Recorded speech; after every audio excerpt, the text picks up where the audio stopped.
What is that from? Just to suffer. It's Metal Gear Solid 5.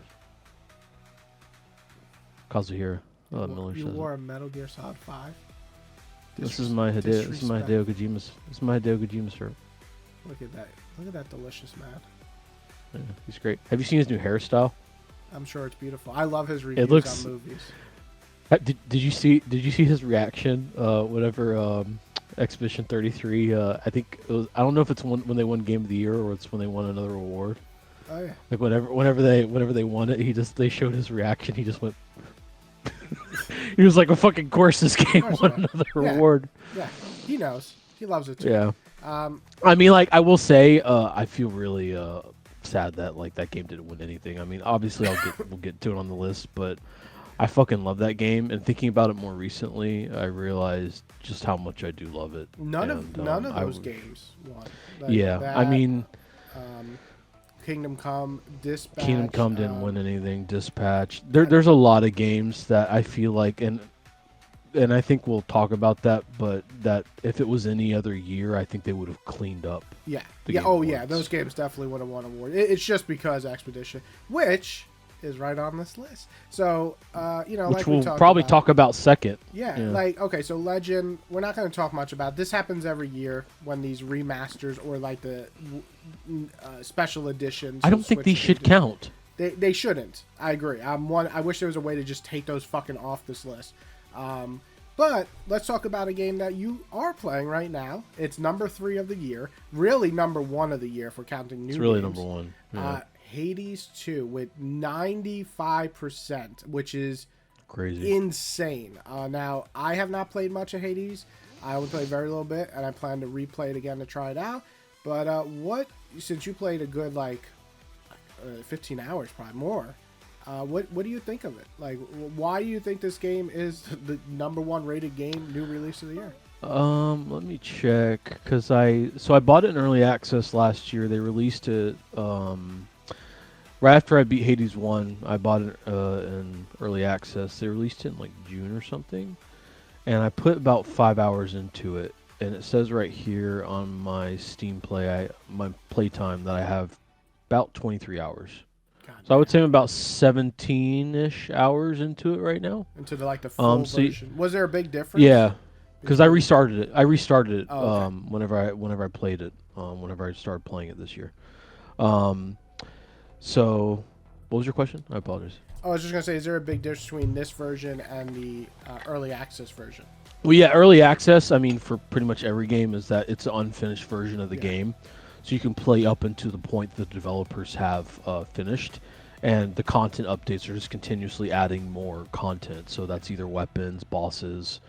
They're basically finishing the game, as it were.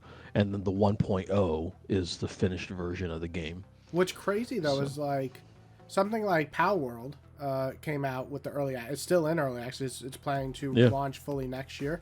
But to me, there were a couple of glitches here and there, but to me, that was like a full game. I put 50 hours. So was Hades 2... there's a lot of games in early access that feel like full games. Is that what but Hades they're just 2 not was? Finished by the developers? Or was it more like Baldur's Gate, where it was just the first section for early access, and then... To be honest, it's kind of hard to say that because I only played 5 hours of it. I just finished playing Hades 1, which I will say I played the majority of it on my Steam Deck. It's a fantastic Steam Deck game. Really perfect for the Steam Deck or any other handheld PC. So I didn't really get a really great indication of how much content was actually already in it. From what I played, it seemed like there was a pretty good chunk of it. Someone else or someone in the comments could probably answer that better than me. But from what was there, it seemed like there was a pretty good amount of content. But nevertheless, I'm just going to talk about what I've played since I started playing it again.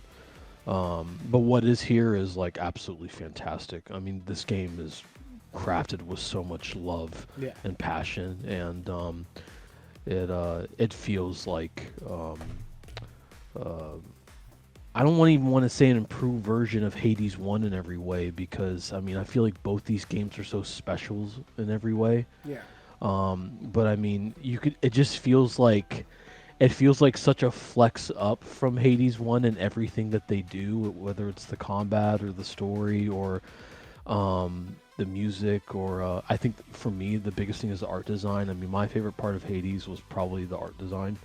The art is like some of my favorite ever, and in this game it's like it's off the fucking charts. And I think like I was telling you the other day, where I really see it is whenever you're getting boons from like the gods. And they have like these really beautiful, well crafted, well drawn backgrounds now that just look absolutely gorgeous. Whereas in the first game, like they would just come down, they might have some auras, some light around them, but now they have these really beautiful, colored, just gorgeous backgrounds that give them so much more dimension and life. That are really, really remarkable to see. You can just tell they really, the artists in this just really flex their muscles in every way possible, and I just really can't speak highly about it enough. But I will say, I think this game is a lot more difficult than the first one. I actually, Kronos is like the main bad guy in this, and I have not beaten him yet. Well, it's a surprise, because if you guys don't know, Robbie here is a better gamer than me, and able to tackle things like Sekiro and beat them, and an Elden Ring multiple times. So for him to say it's a challenge, it is a fucking challenge. Yeah, and I mean, I will say a lot of that has come down to my difficulty to find like the right main weapon to use.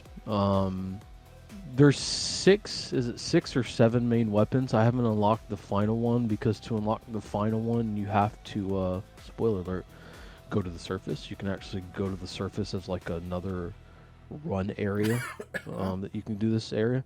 But what's the catch is about going to the surface, because with if you live in the underworld and you try to go to the surface, you eventually die, and then you have to return to the underworld. If you go to the surface, you will eventually start to lose health. You get cursed, and you can only be up there for so long before you start losing health. And basically, when you get to this main area, after you clear out a couple chambers, it basically becomes like a fucking maze. And I haven't gotten very far before it's like, what the fuck am I supposed to even do? So there's a lot of dimension. There's a lot more content to the game than there is with Hades 1, because with Hades 1, it was very simple. It's like you're running through these 3 main areas, and after you finish these 3 main areas, you fight Hades, and you do that probably, I would say, 6, 7-ish times, and you beat him that many times, and like you finish the game. But I like that gameplay loop because I just really enjoyed it. It became very addictive and fun, and that's why I kept playing. And I really enjoyed the characters. I really enjoyed the story, and obviously the music and everything. That game just worked for me. That game might be a 10 out of 10 for me, honestly. But either way, and I think this game might potentially end up being that for me as well. I was gonna try to beat it, as you know, in like the past week, but I didn't expect it to be like this difficult for me finding like a main weapon. I've really been loving like the variety of weapons, like with the axe, with like the sister blades, with the staff. There's like this one that's like I think it's called the Revolve Skull or something, where it fires like these fireballs, and then you can call down like this artillery strike, which like fires a fireball and like explodes, and then you have like this charge that you can do. There's a lot of like really cool, unique weapons that feel really good to use, but I found myself struggling, figuring out which one to main with. Yeah, so, and again, they're good weapons and they're fun to use and they feel satisfying, but I still have found myself struggling to figure out what's the best one to run with. But either way, I'm still loving it. I can't say enough good things about it. It's definitely on my list for contenders for this year. I'm actually going to go ahead and add it. Yeah, I mean, without going into it for another 10 minutes, it's definitely one of my favorite games to come out this year. As far as characters, especially the new characters, you play as Milenoway. Very hard name to say. Yeah, I do. I was going to see if you would try to say Milenoway. You play as basically Hades' daughter. That's cool. Zagreus' sister, and you're basically trying to make your way back into the underworld because Kronos has taken Persephone and Zagreus and Hades hostage. and you're basically trying to infiltrate the underworld. Whereas before, when you're trying to get out of Zagreus to face Hades to see Persephone, you're now trying to like infiltrate back in to save them. Oh, that's cool. So it's because Kronos has like captured them, and Kronos is like a great imposing character. I like his design in this. It's kind of, you might find it similar to something like a Odin Hmm. in God of War Ragnarok, like something unexpected, not something like in God of War. It's very different than that. But I really enjoyed his design in this. Of course, the voice acting is absolutely impeccable. Yeah. And the art, like I said, the art design is fantastic. The music is, there's so many good fucking juicy tracks in this, Yeah. like especially like Nemesis's main track and like Artemis's main track. That I'm just like, every time I see them, I'm just like, oh, especially like Nemesis because she's fucking hot too. Yeah. So it's like whenever she comes in and I see her and her track comes on, I'm just like, oh, I fucking love her. Let me try. I don't know about that. I did take a bath with her though. You can take Of course baths you with some did. characters. Why wouldn't you? Yeah, that's from that still I sent you the other day It's beautiful. on Saturday. Love taste. But yeah, there's just a lot of like great bonding moments you can do with characters, you know, by giving them gifts and all that. But I could go on about it. But I can see why it's so high up here. And again, I haven't even, you know, I feel like scratched the surface with the story. But it's already had a lot of great unearthing moments that I've really enjoyed. It really is fantastic, and I'll definitely keep playing more of it. It's definitely one of my favorite games to come out this year. So I think it deserves to be up there. I look forward to it coming to PS5 because that would be good to play on. That would be something good to play on my Portal. Yeah. You know, for sure. Well, so, highest rated game of the year, and then the game that won all the awards. I'm not going to talk too much about Expedition 33 because I feel like everything I say is just what everybody else has been saying, but obviously this is one of the best games of the year. I think to some people it might feel overrated, but that's any game of the year. When a game of the year comes out and it becomes the game of the year, you're always going to have people that say it was overrated or I didn't like it, and that's just how life is. But as someone who is a big turn-based RPG fan, probably more so than most people I know, this game really hit the note for me. It was a new type of battle system, something I don't see often in turn-based, and I could see it being a turn-off for some older turn-based fan. I definitely understand that. I don't know what the developers were smoking when they're like, oh yeah, you don't have to dodge or parry. I'm like, It's optional. it's definitely not optional.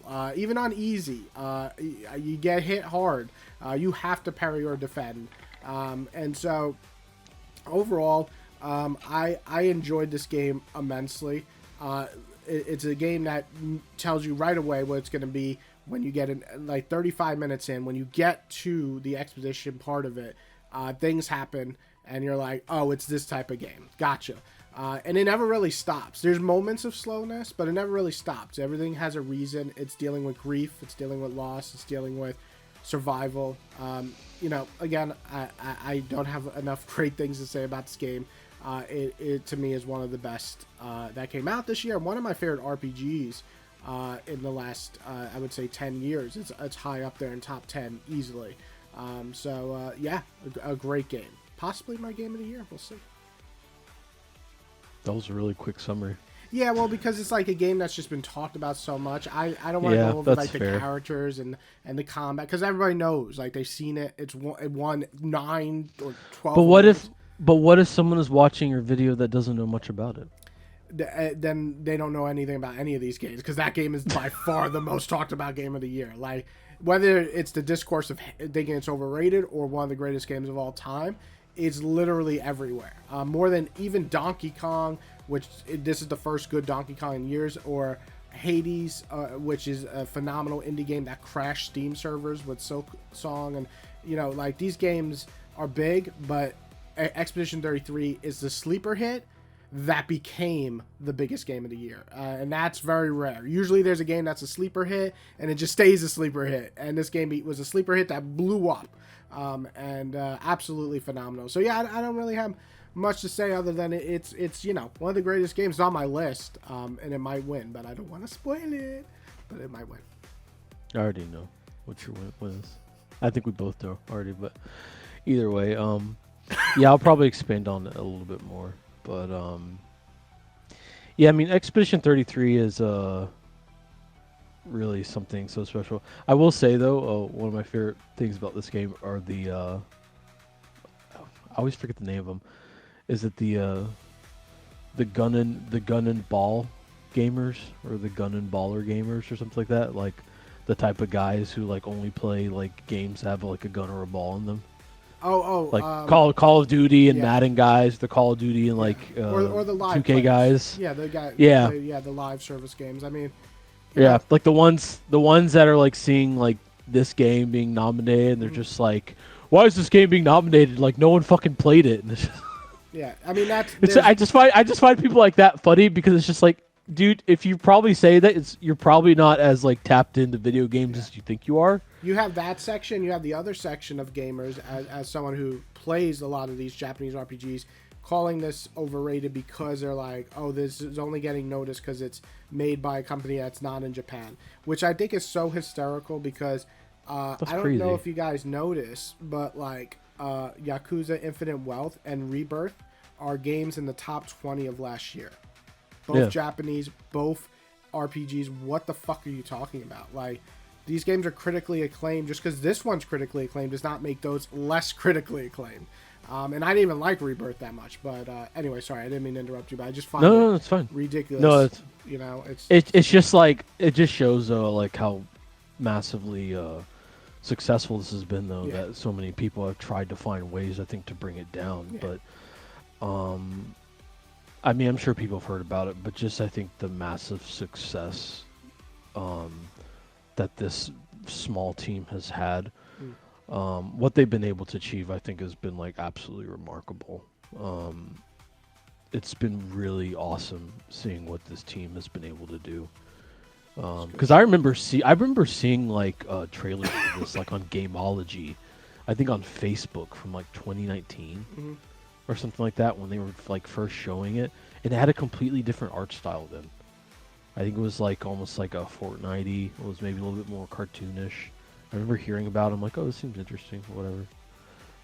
I And didn't then I even think hear about this game until last year.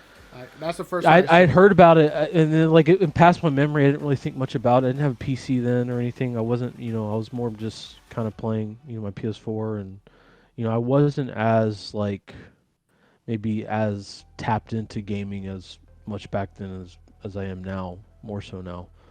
Um, but it came back up on my radar in the past couple years, and then obviously I think earlier this year, even not even as early this year, I think we were talking about a little bit, and then like, oh yeah, we're curious about that one. We'll see where it lands. And the reviews came out, and it's like, what the fuck? Yeah, the I sleeper hit. think It's a yeah, it's a one nobody expected, and then it became the game, hmm which again is awesome to see.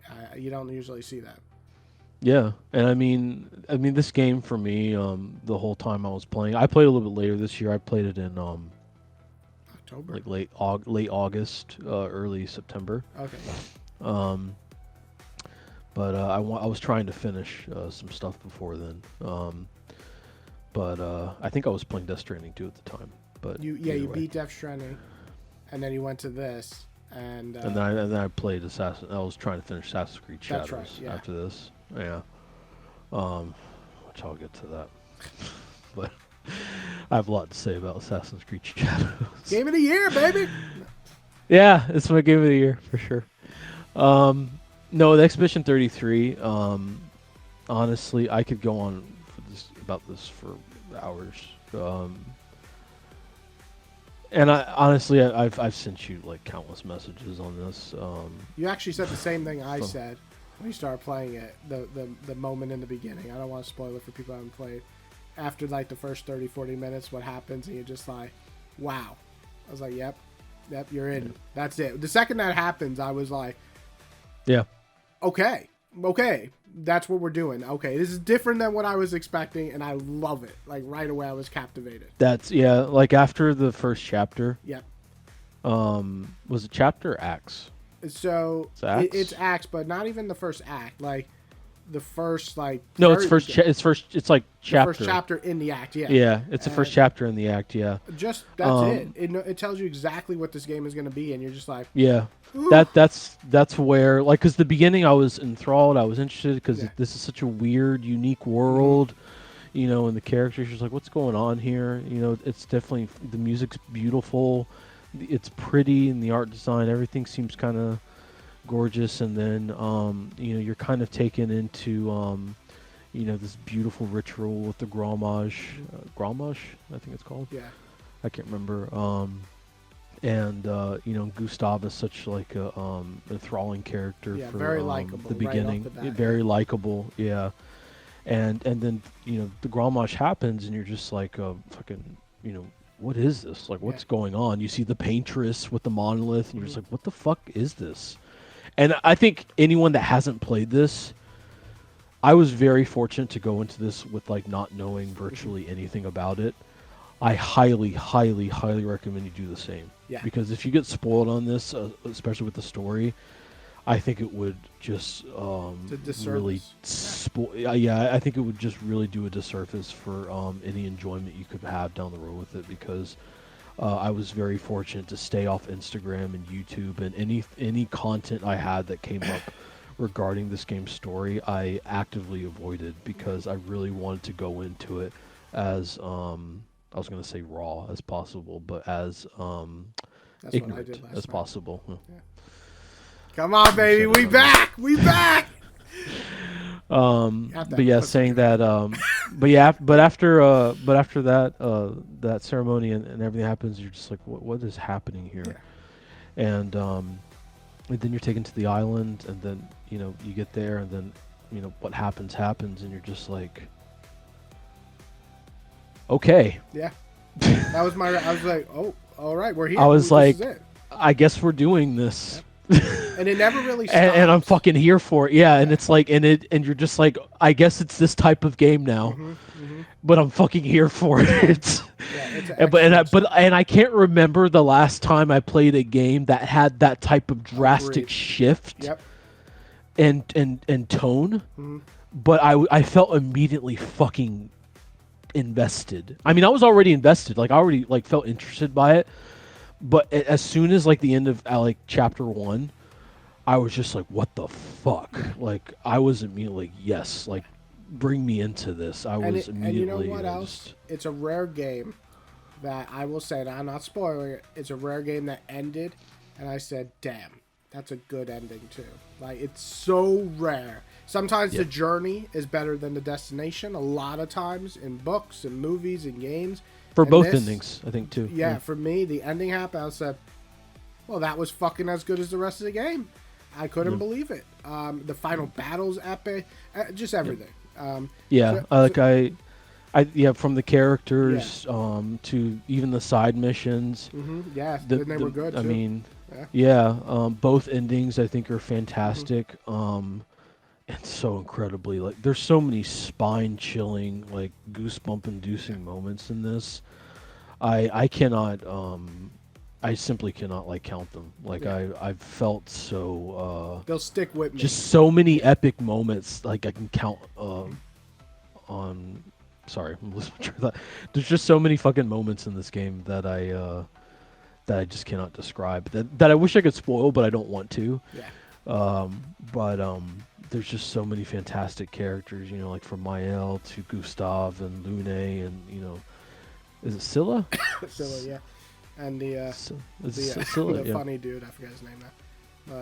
But Oh yeah, I forgot. It starts with M. Yeah, I Yeah. forgot too. And then another character which we won't discuss. yeah. But yeah, I mean, I'm gonna say like what I've said to you and to Jim, but this game, in my opinion, is a masterpiece in every aspect. I think it has incredible writing and storytelling and voice acting and fantastic enthralling characters. I think it has some of the best music that I've ever heard in my entire life. Yeah. Like, forget in video games. Like, in video games, it's absolutely off the charts. You know, I he's think a it goes down as one of SoundCloud the best. creator. Really? Yeah, it's a Lorian SoundCloud. Testard? Yeah, No shit. yeah, He made SoundCloud? yeah. No, he didn't make sound. That's where he got picked up. They heard him on SoundCloud. And they were Oh, like, he's a SoundCloud creator. yeah. Oh, okay, I And was they're a little like, confused. let's bring him on, and phenomenal, phenomenal. I Yeah, mean, I believe it. He's fucking incredible, and he's so fucking like humble and yeah, like and fucking like introverted. When you see him he was talk, I'm so just like I nervous. fucking love. He was so I couldn't nervous. even I loved understand what his he was saying. speech. He was so scared. I was like, Yeah, you know that he wanted this, but he wasn't prepared. He yeah, was so scared to say. So it was great. yeah, Um, yeah. I love seeing him win for best yeah, score. Like I really wanted him to because he so deserves it. I actually was fortunate enough to be able to order the vinyl box set that they were doing. So I have like a 6-piece like LP box set from a record player that I'll be listening to. Um, I absolutely love this soundtrack. It really is like one of my favorite soundtracks I've ever heard. I mean, as you know, there's the the main like one that's gone off like yeah. in The fight, like the on the boss fight. reels and Yeah, stuff like that. The main theme is Envie à l'amour or something like that. The one that they opened with at the Game Awards. Um, I remember hearing that for the first time, and it just fucking sent yeah. chills me like during that boss fight. It's absolutely incredible. I And I don't know if love. you've looked up. I don't know if you've looked at the lyrics to that, It's but super sad. it's super Yeah. sad, especially if you've already beaten the game. Yep. You get you. It's It's like a painting a picture of yeah. what they're talking about. Yeah, I looked up the lyrics after. I was like, okay, It's like this is wow. even better now. No, It just shows how fucking great the writing is. yeah, and you It's know, just the last thing I'll say because we're fucking talking about this like 20 minutes, but last Yep. thing I want to say is it's a rare game, and you know this better than most people. I will play this game again, and Yep. that is super rare for me to say I'm going to replay a game this fresh too. I will play this game again, and the reason why it's great, like you can do the story in 20, 25 hours, and then you can do the side stuff. It's not mandatory, but you probably want to do some of it. But the main story is 25 hours of pure excellent pacing. There was not a moment in this game where I felt like it was slow, and the final act is epic. I mean, just okay, I'm done. Anyway, we'll talk. It might be my game of the year. Oh, baby. But anyway, last words before we move on to the other 150 games we're in. Yeah, I mean the last words I can say about it, like I said, I was saying masterpiece, like in writing and music, characters, the art design is fucking incredible. Yeah. I love the combat system and everything. It's one of the best turn-based RPGs I've ever played. Really, there's nothing more. Again, like you said, there's nothing much more I can say about it that hasn't already been said. Yeah. But it is virtually, nearly, if not, a perfect game to me in a lot of ways. Yeah. That it really is one of the best games I've really ever played. And it is hard for me to say that about a lot of games these days, but it really is an experience that I'll never forget. And like you, it is one that I'll absolutely replay multiple times, I think, years later. I Because actually I feel- do replays, and I replay games more than you do. Yeah. So I feel bad for the developers because this is going to be really hard to make. I don't think they can. and Yeah. not feel the pressure. But I think honestly, if they just make a decent game after this, that's fine. Yeah. I don't expect Absolutely. them to make. If they somehow do, that's amazing. But if not, anyway, let's talk about A fantastic game, a masterpiece. yeah. Now before there's a couple of games. Blueprints here. I've heard is pretty good. Yeah, like Blueprints, I heard is actually really good, but I'm not a puzzle What's up? fan. Was a puzzle person? Oh yeah. I know you beat Split Fiction. I don't want to get into it long because I don't have much to say about it, and you did. You did. Split Fiction is. Split Fiction is. I had higher expectations for it because Amy and I had also beaten It Takes Two this year as well, because we started that like 2 years ago. Or Let me something like that. ask you a quick question. Sorry, before you go deep into it. No. This is gonna sound a little fucked up, and this is the only reason I haven't played these games with my wife. I hear that these games are very frustrating if you play with someone who's not as good a gamer, and I think that's why I've always avoided them because I love my wife. I like playing like Phasmophobia and Power with her, but these games don't require like precise timing and getting through things fast and you know platforming really well. Do you think that's part of maybe why?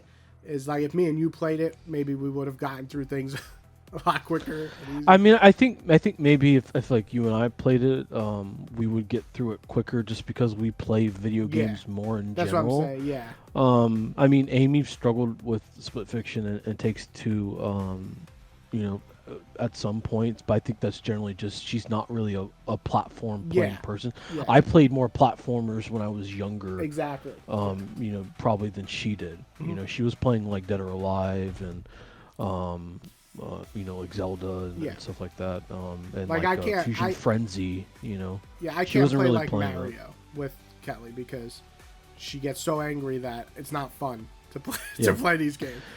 Yeah, I So, mean, like with this, I mean, there was a lot of times where Amy got like really frustrated. There was actually one time where she was getting so frustrated she started crying that she was and laughing because she was getting so frustrated. There's a point in this where someone has to drive a ship, and then one person has to use a turret to shoot down these spaceships. But the problem is, there's two separate characters, but it's determined whatever you're doing in the co-op sections are determined based on which character you have. You don't get to choose really. uh, So it was determined that I was going to shoot and that she was going to fly. So she was doing the flying and I was doing the shooting, and she was struggling with the flying. And it got to a point where she just kept crashing so much that she just started like crying and then laughing because she was so frustrated. And I started laughing too, so it was a good time with that. But she was crying too because she was frustrated yeah, because she just like I can't keep fucking doing yeah, this. it's like insanity. Yeah, because we got stuck on it for like 10 minutes. Yeah, Which honestly, like I see that it's fine. There are some where like she got maybe a little more like legitimately upset, yeah, but outside of that, I don't think that these games, this one and Takes Two, both made by Hazelight Studios, I hmm think it's called. I think these games are overrated. I'm gonna be completely honest with you. yeah, I rated both of these games on my list as a 6. I hmm beat both of them this year. I still stand by those ratings. I think they're fun co-op games to play with like your partner, but I think they're fucking overrated primarily because the writing is fucking dog shit. And I legit mean that. Like it's fucking terrible. The yeah, jokes are not funny. The writing feels like it. The writing feels like it's done by people that don't understand how people communicate with each other. yeah. The haha It jokes. feels, yeah, it feels fucking. It feels painful at times to play it, Yeah, for any kind of story. But again, it has like fun gameplay and there are some fun sections, yeah, and graphically they both look pretty decent, and art design wise there is some pretty yeah, moments. Um, you know, but again, like when you're struggling with some gameplay elements of it, or where there's some points where just like this not fun and the story fucking sucks. There's not really like much to take away from it, and that's for both games. Um, I'd actually say I probably like It Takes Two more, and I thought I was gonna like Split Fiction more, yeah. That's surprising. but yeah, and I would say I probably like It Takes Two maybe a little bit more. Okay, So so this is not a game of the year. So let's get past it. no, Okay. no, All right. definitely not. Like I'm not gonna go into much more. Sorry, but yeah, It's okay. you could try playing them with her, Oh, but again, I don't think there's any difficulty mode. yeah, I will play these games if I get them like $5. That's the only real. Yeah, for $5, like yeah, give it a shot. Yeah, See, but dude, if you do play them, I would love to know what you think of these stories because they're fucking insane. The writing in them, it's like, how do people communicate like this? yeah. I'm more interested in It Takes Two because while I hear some of the writing's bad, I do hear that it touches on relationship issues somewhat well at times. So I'm interested to see how that is as someone who is married and has a kid, and I think seeing how that does. But at the same time, it's not high on my list. I have no like, oh, I gotta buy these games. I think I bought It Takes Two only because it has a friends pass, so I can actually have her play for free with me, which I like. So I wish I more co-op games did that. I think that's such a cool feature. As someone who's not married yet, who's just engaged, newly engaged, but I know that you're married. Um, as someone who's played that game, it doesn't really go great into marriage issues at all. All right, well, I'll say It's pretty. it's It's not great it's these because games the are because not the high. ending, you're just like, what the fuck is this? The ending just left me like, what was the point of Yeah. this? Well, see, the big thing with me and platformers of the last 5 years And as much as I hate to say it, even like some of the best, like maybe Astrobot, I still don't think are phenomenal. And I think the reason is because platformers, maybe I'm just not grown out of them, but they don't have the spark it used to. I don't know. That's fair. But let's talk about another platformer action game real fast. I know you haven't played Donkey Kong. This You don't want to talk about Donkey Kong? I'm going to talk about it because I want to play like 2-3 hours. Donkey Kong looks great.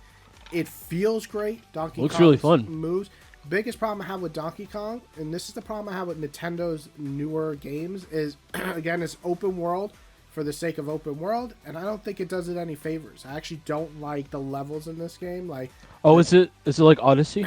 it's like Odyssey mixed with Zelda, where it's like a huge open world, but you have levels that you can go on, but they're huge. Yeah, like Odyssey. Yeah. I'm not a huge fan of that. I think it's a fun game, but I didn't play it enough, and I don't really have any interest to go back. Maybe one day with my daughter. Really? I thought you really liked it when you first played it. I did like the beginning because the beginning is very straightforward, like go from point A to B, which I like in platformers. And then once you get to this open world where you go down levels, you have to do like different objectives, and I'm not a huge fan of that. So I don't know. Maybe one day I'll go back. But my daughter likes it. It is fun to just smash shit. You can smash everything, and so it's okay. Yeah, I am curious now because we were talking about you maybe like going back to Breath of the Wild earlier. I'm like, will he like Breath of the Wild? I think I will like Breath of the Wild more. I don't know if I'll love it, but potentially, I think I like it more than I originally. There goes my fucking dog. Like, literally every time I do a video, this fucking dog likes to bark. When I'm doing nothing, just sitting here, fucking dog doesn't bark. Now he's gonna fucking bark. There's no one outside. This fucking drives me nuts. It fucking drives me nuts. You guys just have to ignore him. I'm too lazy. Otherwise, I'm gonna kill him. You can't really hear him anyways. Yeah. So, Hollow Knight, neither of us played, so I'm just gonna skip that. I don't even know what the fuck Despelate a very popular game. Despelate? Well, like. No, Silk Song. Oh, Silk Song. Yeah, it's I mean, like a lot of people were excited about that 2D one. Elden Ring, but I don't know. I heard it was like pretty difficult. Yeah, Talos. This is a very old game. I guess they remade it. They remastered it. Yeah. I don't know what the Sunset Manor is. But okay, so let's move on to Death Stranding because that's something that you can talk about. Holy shit! You got Death Stranding and Kingdom Come 2 Deliverance back to back. You're gonna be talking for like 2 hours. Am I talking too much? Well, these are two very big games. Like, these are your big games of the year. What is our recording time at now? 42 minutes. Oh, wow. Well, I want to hear a little bit about Death Stranding. Let me ask you 2 questions because, it's a game where you don't want to spoil it for people, obviously. This is like a story-driven game. I'm going to kill this fucking dog, bro. I'm going to kill him. That's animal abuse. I'm going to kill him and then put him on television. So, Death Stranding, the biggest thing is, from what you told me, playing through it, it seems that it does everything made by this guy. Made by the Kojima God. And you said everything that was good in 1 is better in this one. And fixes a lot of the problems from 1. But it's still fucking weird, right? It's still weird and shit's happening. Babies are popping on beaches, things like that. Yeah, of course it is. Of course. It's Death Stranding. Yeah. So what would you say? They did just magically change up the fucking formula. Well, because Kojima. When we did our year of the year game of the year video for the first one, you went into detail why you loved it so much. So I just really want to know, do you think this one is better? And maybe a couple of reasons why, because I think that's what people want. Is it better than 1? And why is it better? Yes. That's it. This is it. All right. So Kingdom Come Deliverance 2. Here's the thing. Where I think Death Stranding 1 is a good game for me personally, and I understand why some people may not like it, like yourself. Yeah. You fall probably more than the majority because it is a fucking messy game in a lot of ways. Yeah. The control with its whether with its controls, whether it's with its combat, whether it's with its fucking story and its world. Yeah, like it's off the walls, fucking bonkers in a lot of ways. But that's also like why I love it, as a game. I love the first Death Stranding in a lot of ways, but it's definitely not without issues. But again, I love it a lot for those issues, if that makes sense. Yeah, weirdly it's enough, unique. Yeah, it's unique in a lot of ways, and I think that's also why like I'm just a big Hideo Kojima fan as well. But either way, here's the thing: I kind of love Death Stranding. Ironically, weirdly enough, I love Death Stranding 2 unironically. I think Death Stranding 2 is actually legitimately like a great game. And I think that it can be enjoyed by someone who is not like a Death Stranding fan. Yeah. In a serious manner. I think that it has a better written story. I think that it has much more evolved, better controlling gameplay. I think it has better combat. It looks fucking incredible, and it doesn't even have it doesn't even have ray tracing in it. Like the lighting in it's incredible. For a game that has this great of lighting that doesn't even use fucking ray tracing is insane these days. Like it's one of the most beautiful games I've ever seen, and it was also the first game I played on my PS5 Pro. You can kind of see in the background I have my. You hear that, Sony? All the glorious coming. Ugh. That's what you do. Yeah. But yeah, saying that, Death Stranding 2 is a phenomenal game, and I've been thinking about it more recently over the past week, thinking about all of these games that have come out this year, and Amy was actually asking me about it comparatively, like to because we were talking about it like comparatively like to Yote, which we'll get to as well, because I was actually thinking about it compared to like to Yote's story, which we can talk about when we get to Yote, but I like this game's story a lot more than Yote. I will say that. Yep. I think it's a lot better story. Which I was not expecting. I actually, and I will say, I actually think this is a better game than Yote. Nah, I could see that. Yeah. Which I was also not expecting. I thought I was going to enjoy Ghost of Yote more. It's more for your themes. Like, that's usually your, like, atmosphere and stuff. Yeah. That's what you like samurai and Japan and all that stuff. So. And to be clear, I love that game. We'll talk about it, but I think it just showcases to the quality that Death Stranding 2 has. It feels like a more complete game than Death Stranding 1 is. As soon as like that came out, where it was saying that apparently it was doing really well in playtests with a lot of different people. And Hideo Kojima was saying like, "This is concerning me. I don't think this should be happening." He's like, "I don't like that it's doing well with a lot of people. I just want to do well with like a few people." I'm like, this motherfucker, like, yeah, he's like, he doesn't want his game to do well with a lot of people. But to me, that says, okay, this is probably gonna like sell well and be just gonna review well. And of course, it comes out and it fucking hits like almost 90. Yeah. Which is insane because the first game I think was like 70s. Yeah, like it didn't review well at all. I mean, the director's cut fixed a lot of it, and the director's cut reviewed a little bit higher, but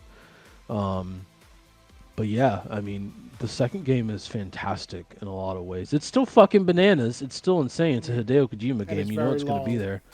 Yeah, and it's very long. I think I spent 91 hours with it. Yep. You told me. And that's almost 100 hours, and that was over the span of like 2.5 months or something like that. Like, and that was the only game I played. Yeah. Like, I almost wish I had my Portal in that time. I would have played a shit ton of my Portal, but either way, I absolutely love this game. So another contender for Game of the Year. Oh yeah, 100%. It's definitely another contender.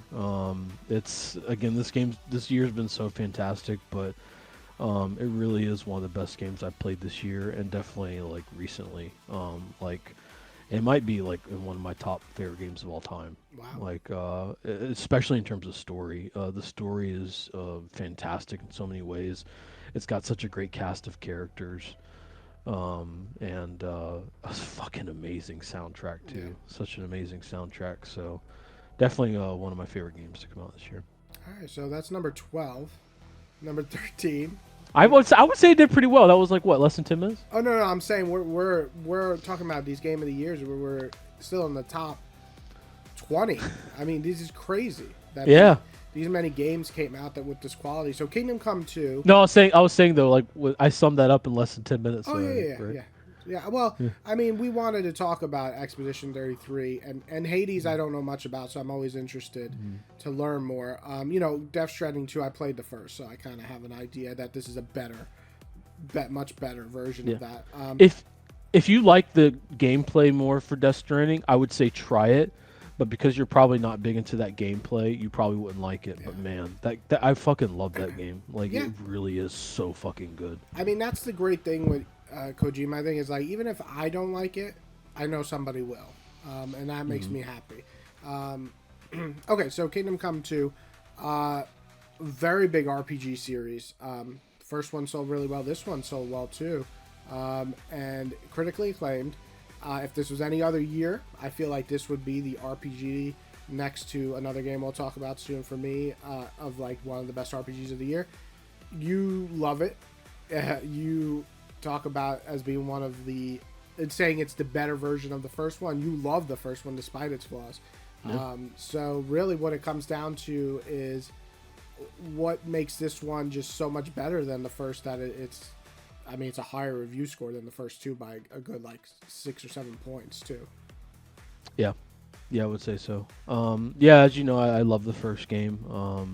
I actually just got an email from Steam saying that someone gave my Kingdom Come Deliverance 1 review a saucy award because I reviewed it. And they gave it a saucy award. I get that. Between version. Yeah, it's pretty much like Death Stranding 2, like Kingdom Come Deliverance 2, like those two games for me this year, like they're fantastic sequels in the way that they both improve on every single level, whether it's like music or storytelling or gameplay. Really just like a fantastic sequel, like the Uncharted 2 effect or the Massa 2 effect. Yeah. Where they just improve in every single way. And I think that's awesome because I think that's what sequels should do. Yeah. So it's really refreshing to see that and not just be better, but significantly better. Yeah. So that's really exciting and awesome. So I can't say enough great things about it. I'm going to keep playing it. I will finish it in the new year. But yeah, I absolutely love that game. It's fantastic. And who knows? Maybe you'll get to it if you play the first one and like it. And try. 2026, baby. All right, so let's talk about a game that has been under a lot of controversy. I think. Unfortunately. Monster Hunter Wilds. So let me make a statement. Just to suffer? I don't think it's as bad as people make it out to be. People act like this game is like 4 out of 10, which is absolutely insane. No. It's stupid. But the problem is that the games that came before it have been so well regarded that it's hard. Now, the biggest thing I just want to make a statement is I have been with Monster Hunter for a very long time. And I love World. I played World with you multiple times being the campaign, multiple times doing the DLC. But Monster Hunter World was not the greatest when it came out. When it initially came out, it had a lot of issues, and I think Wilds is trying to improve those things as well. Yep. But the problem with Wilds is that the impact from World being such a hit and Rise being such a hit is that this comes out and it's not a hit in terms of for those fans. And that's the problem. If you don't compare it to those games, I think it's a fun game. Me and you had a good time playing it. I think it has a pretty good story for Monster Hunter, for sure. And I think it's a beautiful looking game with some really cool moments of like the... At times, yeah. Like the effects, the movements, all that look great. The problem with the game is it definitely needed another year. And that's the biggest issue that I think both of us have, is the lack of content, the clunkiness of joining your friends. Lack of polish. Yeah, it's just the same clunkiness that was in World, but somehow even worse at times. There was so many systems in it. Yeah. Honestly, with the party system in this, they literally could have taken the same party system they had in World and just transferred it over. Yeah. And they're just like, let's make something new that's far more complicated and annoying. And it doesn't have It made zero fucking sense. Yeah. And I think that's terrible design. Mm-hmm. I know they want to do something different because by now, World is, 6 years old, 7 years old. Yeah, I was gonna say. But 7, yeah. yeah, I mean, as far as gameplay, like in my opinion, it's the best that Monster has ever been. It feels more fluid. It feels The more core gameplay, dynamic. yeah, yeah. Yeah, the core gameplay, in the essence, is I think at the best that Monster Hunter can It's a feel. natural evolution to where we came Yeah, from. Yeah, it feels fantastic. yeah. Like I love that about it. But I think everything else surrounding it, outside of the story, which I do think is a much better story, like you said, compared to other It's not Monster Hunter saying games. much, but it is better. Yeah. Yeah, But I think artistically it looks good, but then graphically, like you said, it looks great. But then other times it looks fucking terrible. yeah, yeah. Like I think I told you, like the first day we booted up, I was like seeing some textures on a fucking tent, and I'm just like, what is this? It's like some fucking PS1 texture on a fucking like. It's like this looks terrible. Pop out This effects. was on PC. Yeah, yeah, the fucking pop in and shit on the camp, like textures not loading properly. It was crazy, and and this was on launch day when we both played on PC. And this is shit that could have been fixed with more polish, Yeah. like a year ideally, but at least 6 months. Yeah. And And we played that's it again. just, 2 months ago, and it was better, but it still Yeah. had those. It had issues, but it was better than launch, which yeah, and is they are still traditional doing with patches Monster and all Hunter. that. Yeah, and they're adding more content Yeah. as they do, just like they did with World. And they did improve those things with World. So I do think they are continuously improving it, which is good. But it's not. It's underbaked, Yeah. and I think that's the problem. I think that if they took another year, and they released it in February of 2026, 26, yeah. then I think it would have been a much more polished, satisfying experience.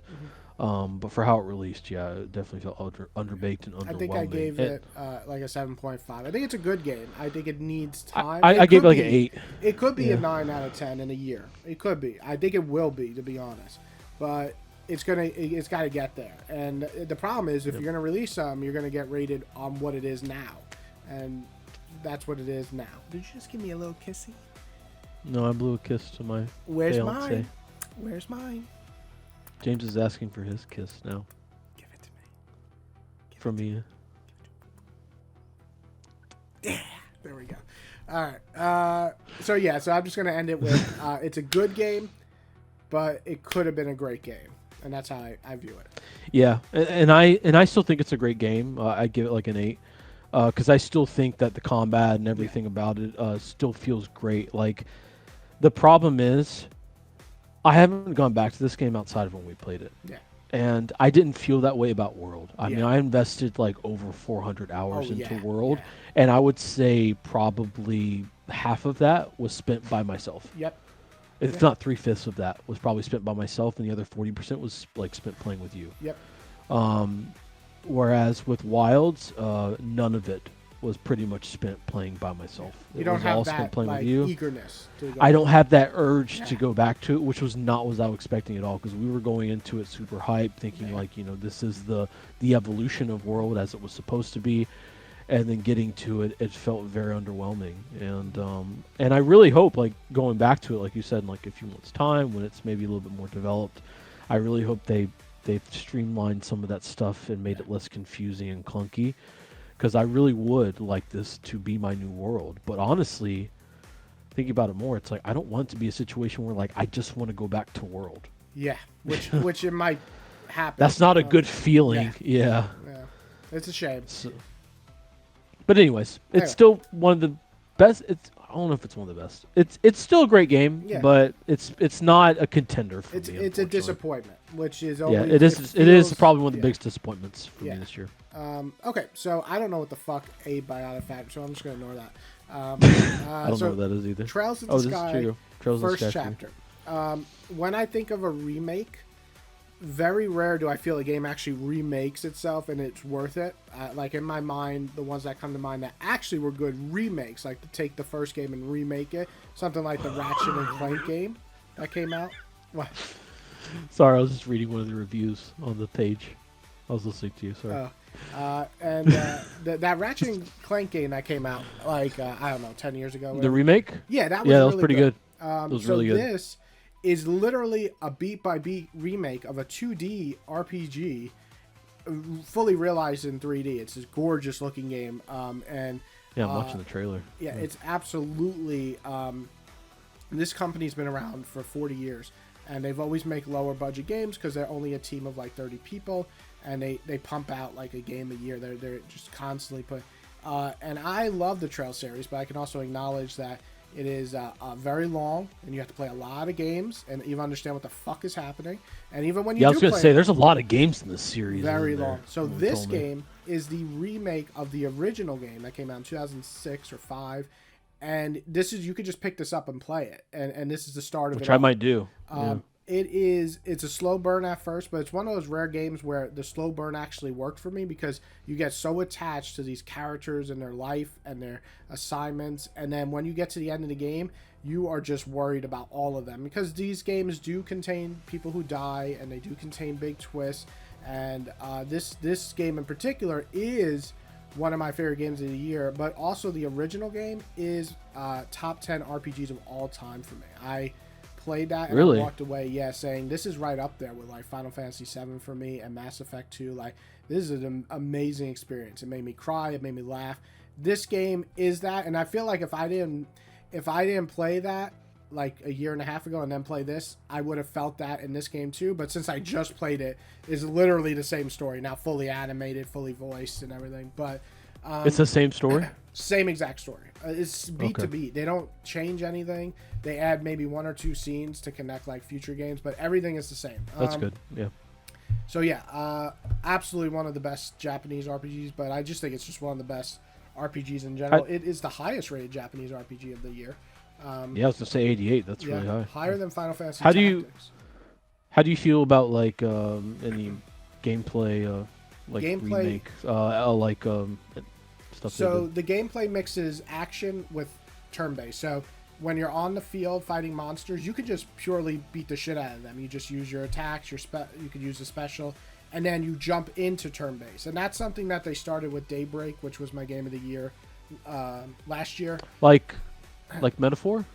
Yeah, so Metaphor, you can like hit them outside of battle and then jump into turn-based. Yeah. It's very similar, but in this game, it's actually beneficial to beat them outside of the battle, stun them, and then go into turn-based because then you can just unleash like all your specials.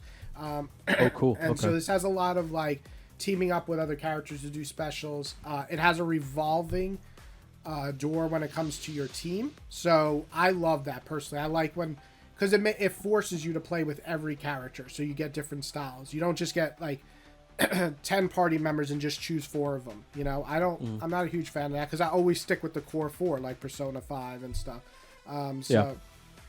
You revolve the characters. You have to play as everybody, and it's great. It's emotional. That's good. Yeah. It's beautiful music. Great combat. It's a reason why this game is getting noticed versus their other games, is because the higher production value is definitely there. They put in money to this one. Yeah, That's overall, good. You've convinced me. I'm definitely gonna check it out. Yeah, this game. Probably goes on sale. It's on sale and it's still $50. So you always know that's a good sign of a game where they're like, well, we're going to discount it a little bit because this is a great game and people are buying it. And the same thing with Expedition is like on sale for like $10 off. These games are going to sell. Oh yeah, absolutely. So yeah, one of my favorite games. Can I just read the one of the user reviews from today? Actually, Let me see this. This guy TrailSimp07 gave it a 1. He said, "Great game if you enjoy generic anime tropes, incest, and underage romance. Oh, did I mention awful hallway dungeons towns, glacial pacing as well? People are only glazing this game because it's niche and makes them look special. If you're looking for an actual good RPG series, look no further than YS from the same devs." So, well, that's a weird one because YS is so pacing bad the last 2 games. But, yeah, I mean... What a review. And that's the thing, is that, like, yes, if you take it by surface value, it is weird. Anime cliches, the incest thing, but it's not really incest because they're not actually related. He just got adopted by the father, but much later, like when they were 10. So same thing with the Flash and things like that, where it's weird, but it's not real incest. Anyway, Stupid fucking reviews. This is why I don't take Metacritic serious. It is. You It gave is it a 1. Yeah, because you idiot. Like those reviews are so stupid. Like it's like Stellar Yeah. Blade 10 out of 10. I'm like, get the fuck out of here. But Stellar Blade! yeah, let's not get in my rant again. All right, so anyway, Sectori. Sectori, fuck that. Sword of Sea, fuck that. Final Fantasy. Sword of Sea, I Tactics. heard, is actually really good. Oh, is it? Okay. Yeah, I've Well, heard. I've heard it's fuck actually that. pretty good. I It don't looks know good. or maybe fuck it if you like. But Oh my god, someone gave it a 4 and wrote like a fucking long ass review. I'm I'm not reading any of that. that shit. Final Fantasy Tactics. I want to play this. I want to This get is. I didn't play this version, but I played the original. I played the PSP. It's a great game. I've never played the original. I want to get it. I mean, the story, you're going to love it. I mean, it's very political, but it's very, very well done. I heard the voice acting is redone, so it's probably better now. And the gameplay is very good. It's tactical.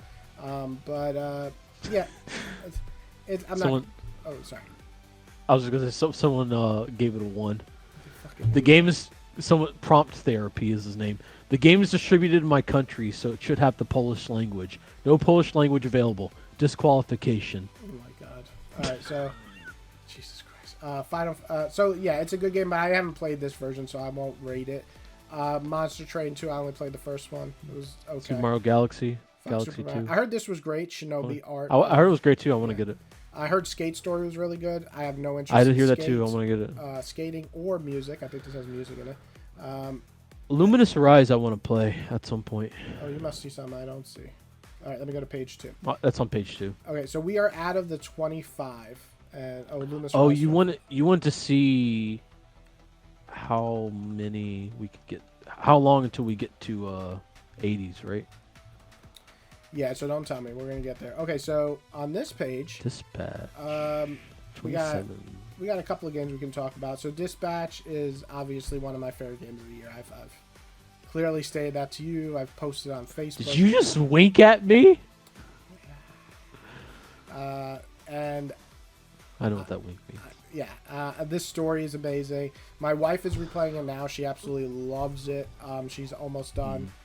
It is that type of game where it just hits all the notes for me for interactive story. So I love it. And I hope you enjoy it too when you get to it. Absalom, I do want to play. I hear they added some where you can lower the difficulty or damage output. So now I do want to try that. But let's talk about a game that we both can talk. Oh well, a Mario Kart World was okay. Did you not want to say more about Dispatch? I mean, phenomenal story, phenomenal characters. Voice acting is the best of the year, even better than Expedition for me. Really? Yeah, it's so realistic at points that I was like, I'm watching a TV show, like a real live TV show. Yeah, it's you know, if I had to talk about something that negative, I mean, the gameplay is basically talking to your team and telling them what to do. Like, go and save this person. You have stats that you can hopefully win. So it's very much like if you guys played, I don't know, this is going to age me, but Oregon Trail, where you had to pick an option and hope for the best. Oregon Trail. Yeah. Yes. Very old. Yeah, I mean, it's fucking amazing. It's a fucking amazing experience. Are you speeding through the video now? No, because I want to talk about... Well, I also got to pee, but... I'm going to take a break in a second. But Ghost of Yotai, before I go pee-pee. Ghost of Yotai. Yes. Let's talk about this little fantastic piece of shit. No, I'm just kidding. Piece of shit? So let me state mine, because I think you're more favorable in ways, but also there's things that I think I like more than you. So I'll find it interesting. I will say, I just want to state this right now. I just played Ghost of Tsushima right before this, so it was like a back-to-back experience. I usually hate doing that because I get burnt out, but actually didn't bother me too much. And I do think this game is a better Ghost of Tsushima in a lot of ways, except I feel like it's really funny because they both feel the opposite. So Ghost of Tsushima, I felt, started kind of okay and gets better by the end, and Ghost of Yotai starts off a lot stronger and gets a little weaker by the end. I'm talking about story-wise and pacing.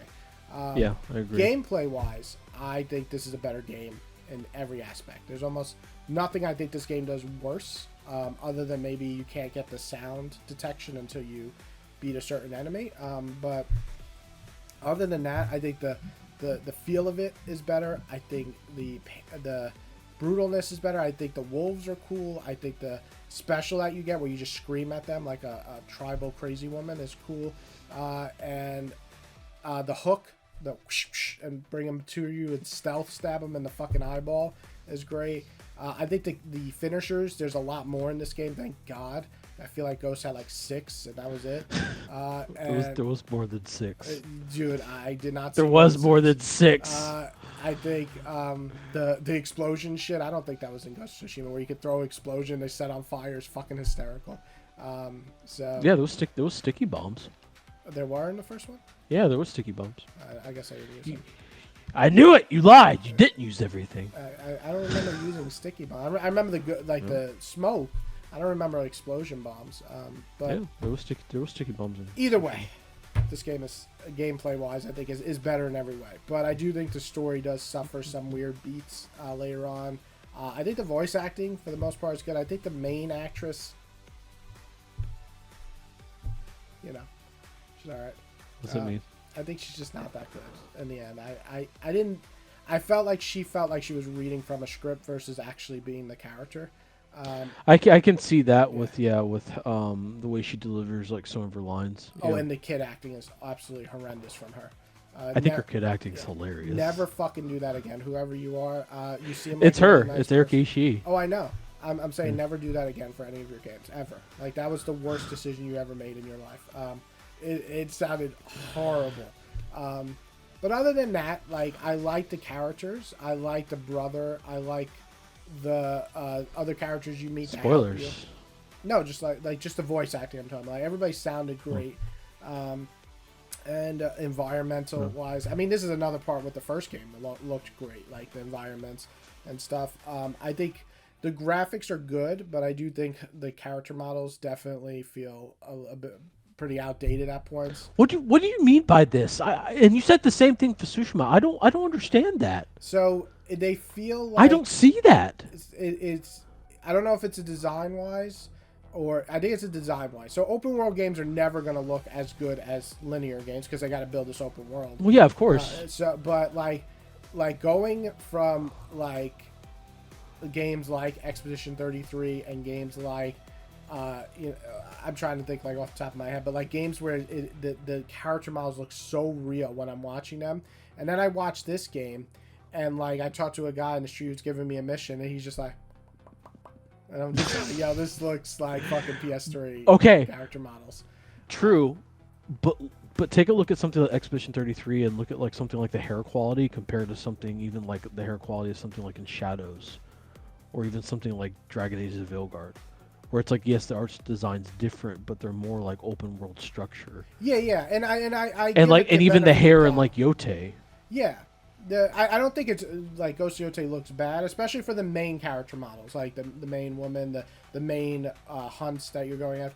It's everybody else looks very okay, and again it's. Or do you just mean generic? Generic. They don't look unique. They don't look interesting. Well, yeah, it's open world. Yeah, I think that's just a trope. Of open world and games. so and it is an open world thing. So I think it's just. It's hard for me to be like, whoa. And not that Shadows has much better, but... yeah, Shadows. Shadows also, though, I feel like they do certain things better. I think the armor and stuff looks better. I think some of the kills in Shadows are way better, in my opinion. So there's things I like about Shadows, but the problem with Shadows... Some of the kills? Like the... Yeah, some of those kills are nasty in Shadows. Now, I have a lot of problems with Shadows. They just get really old. That. Well, and that's one of the things. Shadows last way fucking longer. With way longer. It's bullshit. But yeah, like Ghost is. What did I give it? An 8? I think I gave it an 8. It's like between a 7.5 and 8. It's like right in between these ratings for me. Like when I think about it, like my enjoyment's an 8, but then when I think about it and some of the story beats and stuff, it's like a 7.5. Like. And Ghost, the first one's similar, where it's like between a 7 and 7.5, where it's like some of the story beats I really liked, and some of the fights were epic, but then there's stuff that I didn't like, and I think the side missions suck ass, and like if I had to go to one more fucking village and save 3 more fucking people every fucking time I went to a village, I was gonna lose my shit. Like, how many fucking times do they kidnap the same number of fucking villagers? Like, do they ever just switch it up and be like, I just want 1 this time? No, it's always 3, and it's always the 3 pathetic fucking idiots who get caught. Anyway, I'm just rambling, but anyway, that's what I would guess. I say it's between a good and a great game, pretty much. That's fair. Yeah. Ghost of Yotei is an interesting one for me because I really do love this game. I do think it's great in a lot of ways.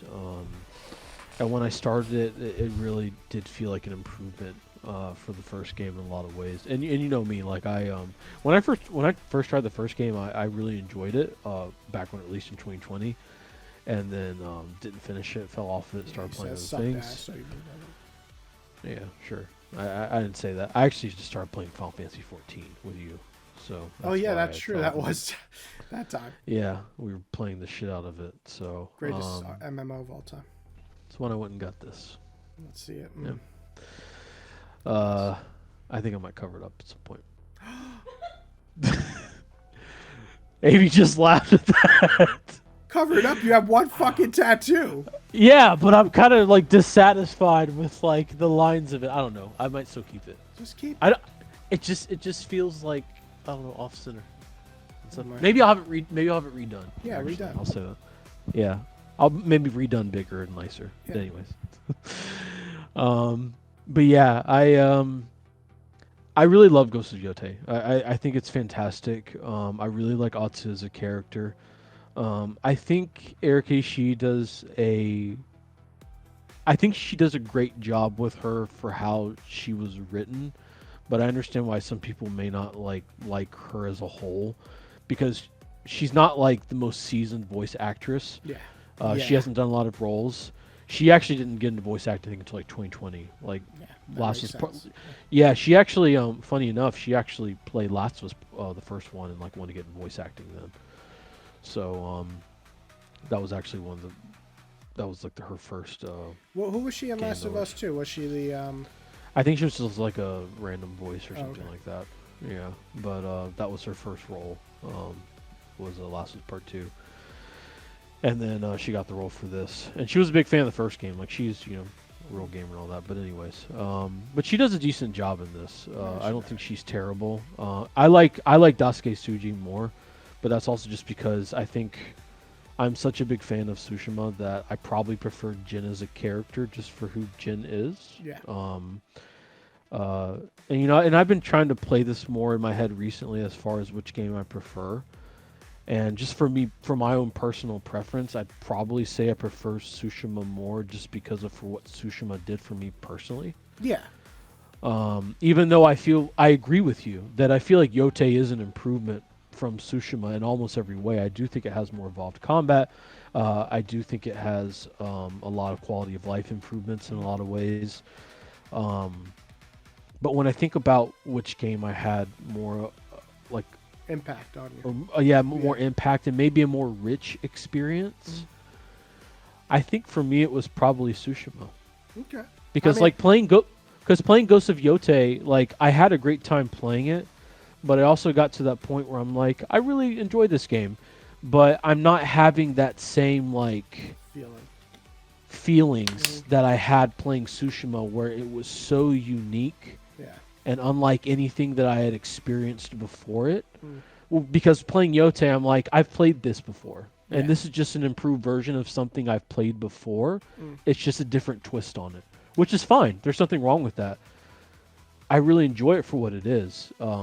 But again, like Tsushima, just still, I've yet to find something that captures what Tsushima was able to do for me with that, and that's why I still love that game for what it is. Yeah. And like I said, it's because I just love Jin for the character that he is, even though I still have issues with that story. Because like you said, I think that story is not that good, but it gets much better at the end. Yeah. I agree. Whereas this story, I think the story is kind of better general overall, but then once you get to like the middle of it, it starts having pacing issues, and then once you get to the end, you're just like, it's starting to fumble now. Oh, dude, I will tell you right now, there's something that happens at the end, not spoiler.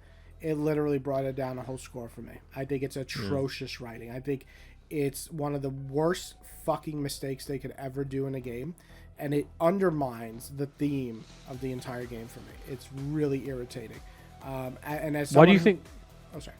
I was just gonna say, why do you think like it is atrocious necessarily?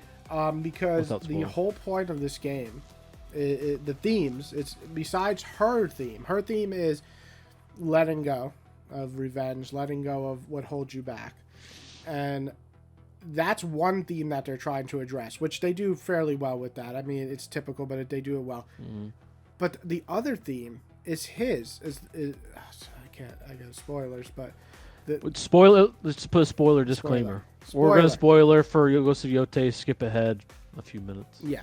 I guess you could do it in chapters.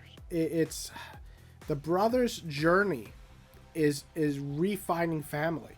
His whole thing is his focus on being a samurai because he lost his family and he wants to feel like he's justified in saving his family.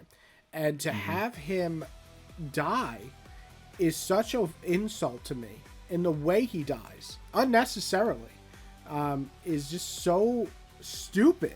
It's so stupid because it didn't change the ending. So if he died in a way that like actually saved her, because he didn't jump in front of the sword to save her, he was fighting this motherfucker while she was on the ground getting back up, and I would have been okay with that happening if she won from like, like she won basically because she got like angry. if she was about to get killed, Yeah, and he like jumps in front of her or something, and instead he dies just like on the side, and basically what happens is that she becomes a Super Saiyan, the power of love, family, and she's able to fight back. To me, that's fucking ridiculous because that doesn't make sense to what she. So this whole time she's letting go of the past, but she lets it go when she fights the final boss. Then the brother dies, and what does she fucking channel it again for like 2 seconds? I think that's such shitty writing. Why couldn't she just win by letting go of the past? And this guy's angry because his sons are dead and use that against him. That would have been the clever twist on revenge.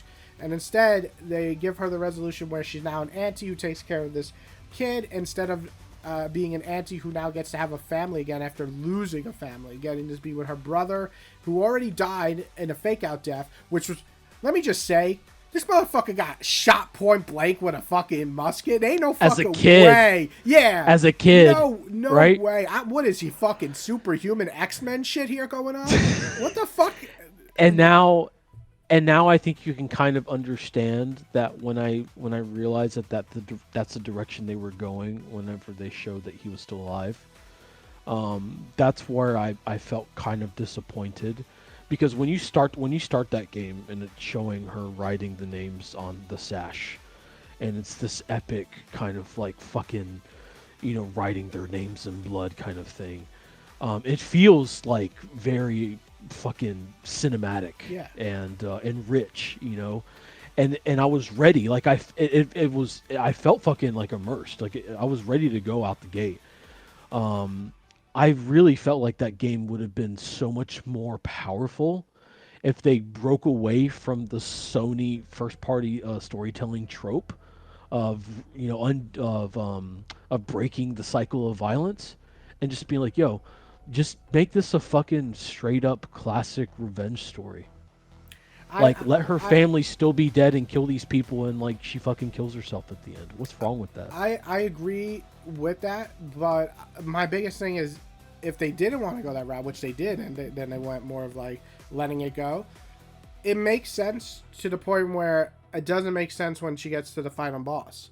So like I understood letting the one go because he's just pathetic. She almost pities him.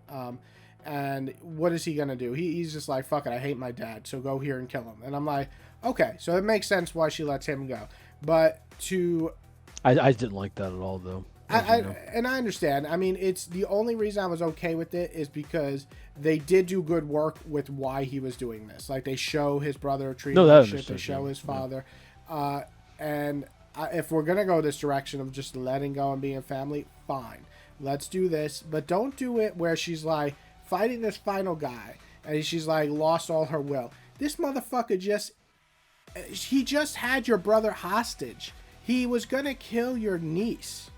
So all of a sudden you don't have the fucking willpower to fight back, but then your brother gets stabbed because we have to do it that way, and now you got the willpower to fight. Get the fuck out of here! Like you see what I mean? It's shitty writing. Yeah, it's shitty writing. It is bad writing. It is bad writing. And it's a death that doesn't like I told you in the first one when that guy dies in the camp when he gets stabbed, and Jin screams, like you feel that. Taka, yeah. Yeah, because you feel it because it's emotional. And in this, the brother dies, and I'm like, what the fuck? That was my reaction. Like, what the fuck is this? Because you could tell, like, that was Taka being like, fuck this, I'm not going to take this. Yeah, it had that and it's almost like Jin knew it was coming, and Yes. he felt so powerless that he couldn't do anything. Yeah. So you could just feel him, he's like, fuck! Yeah, and then this fucking brother's like, I'm here to help you. No, you're not. You're going to die. And then you fucking die. Like, what the fuck? Like, what a fucking pathetic... It's not great. It's fuck not great. It's atrocious. So it's terrible. Anyway, I got to pee. It's disappointing. Yeah, that shit sucked. Let me go pee-pee. I'm going to stop this here because I want to keep talking about the others. But last thing on this is that it's just... It just has those things that really hold it back. But I still had overall 25 hours or whatever, 25, 30 hours. I had a good time with the gameplay, but it's just not good. Yeah, just to It's touch like on right a little before more, goal. I will say I agree with you. I think that, like, I originally, gave that game like a 9. I'd probably bring it down to, like, your score to, like, an 8, because I do think it improves on the first game in a lot of ways. But I do think it struggles with its story a lot. And I think, whereas originally I thought the first game was more closer to, like, an 8 for me because of its story. I think looking at that game more with its ending and just because of its other systems and everything, I think I originally brought it up more to like a 9. So if I had to choose one, actually, I probably would still probably take Tsushima, which is interesting because you would probably still prefer Yote. And I think we would both take those games in spite of their story, which is interesting. Yeah. And despite its other flaws. And I still love Tsushima despite, its flaws with its combat and open world tropes and all that. But besides the point, I still think Ghost of Yote is a very well made game. I still think Sucker Punch is a great developer. I just think they need better writers. I don't think they've ever been like the best writers in general. So I would like to see some better writing out of their studios. But I think, as we were both saying too, we wonder what they're going to do next, because they can't possibly do another Ghost game. It'd be weird, I think, if they did. So I think they're going to probably looking to do something new now. So yeah. All right. So we have 2 games. One that I played, one that you played. Do you want to go first with Arc? They're both the same rating, so you can go Arc Raiders if you want to talk, and I'll talk a little bit about you can Silent talk about Silent Hill. I just talked about Ghost of Yote, so we Okay, can talk about Silent Hill. So Silent Hill F, I only played about 2 hours, and then the first 4 levels or chapters, whatever you want to call them. Yeah, so far I'm really digging it. It smartly takes what worked in the original one, so it's a lot of looking through homes and getting clues and solving puzzles, but then the other half is this new combat system, which is very Souls-like, and it's pretty fun. The scares are definitely solid. There's a scene that scared the shit out of me in the scarecrow scene. So there's definitely some really good scares. Graphics are really well done. The fact that it takes place in 1960s Japan is a really unique design. So I don't know if I've ever played a game that took place in the 60s in Japan. So that's cool. The characters seem interesting. And it's a game that I hear you have to beat multiple times to understand the story fully. So that's kind of a cool thing. And pacing-wise, it's pretty good. So yeah, I don't have too much to say about it because I'm only 2 hours in. But I am digging what I'm playing. And I can see this being a pretty high Silent Hill, because Silent Hill is a very iffy series with some of their entries. But this one seems very polished, very well done, and I'm having a good time. So I'm enjoying it. Nice. A solid 8 out of 10 so far. Did you play any Mario Kart World or just Kelly? Yeah, I beat all the levels in Mario Kart World with Sailor and Kelly. Did you want to talk about it a little bit? Not really, no. You don't have anything to say on it? You fucking played it. Come on. Racing games aren't my thing, so I mostly played it just to have my daughter happy and my wife happy. But, I mean, it's Mario Kart. How does it compare to the other Mario Karts? What the fuck? It's the same shit. You grab the fucking weapons, you throw it at them, and you hope to win. Does it feel good to play?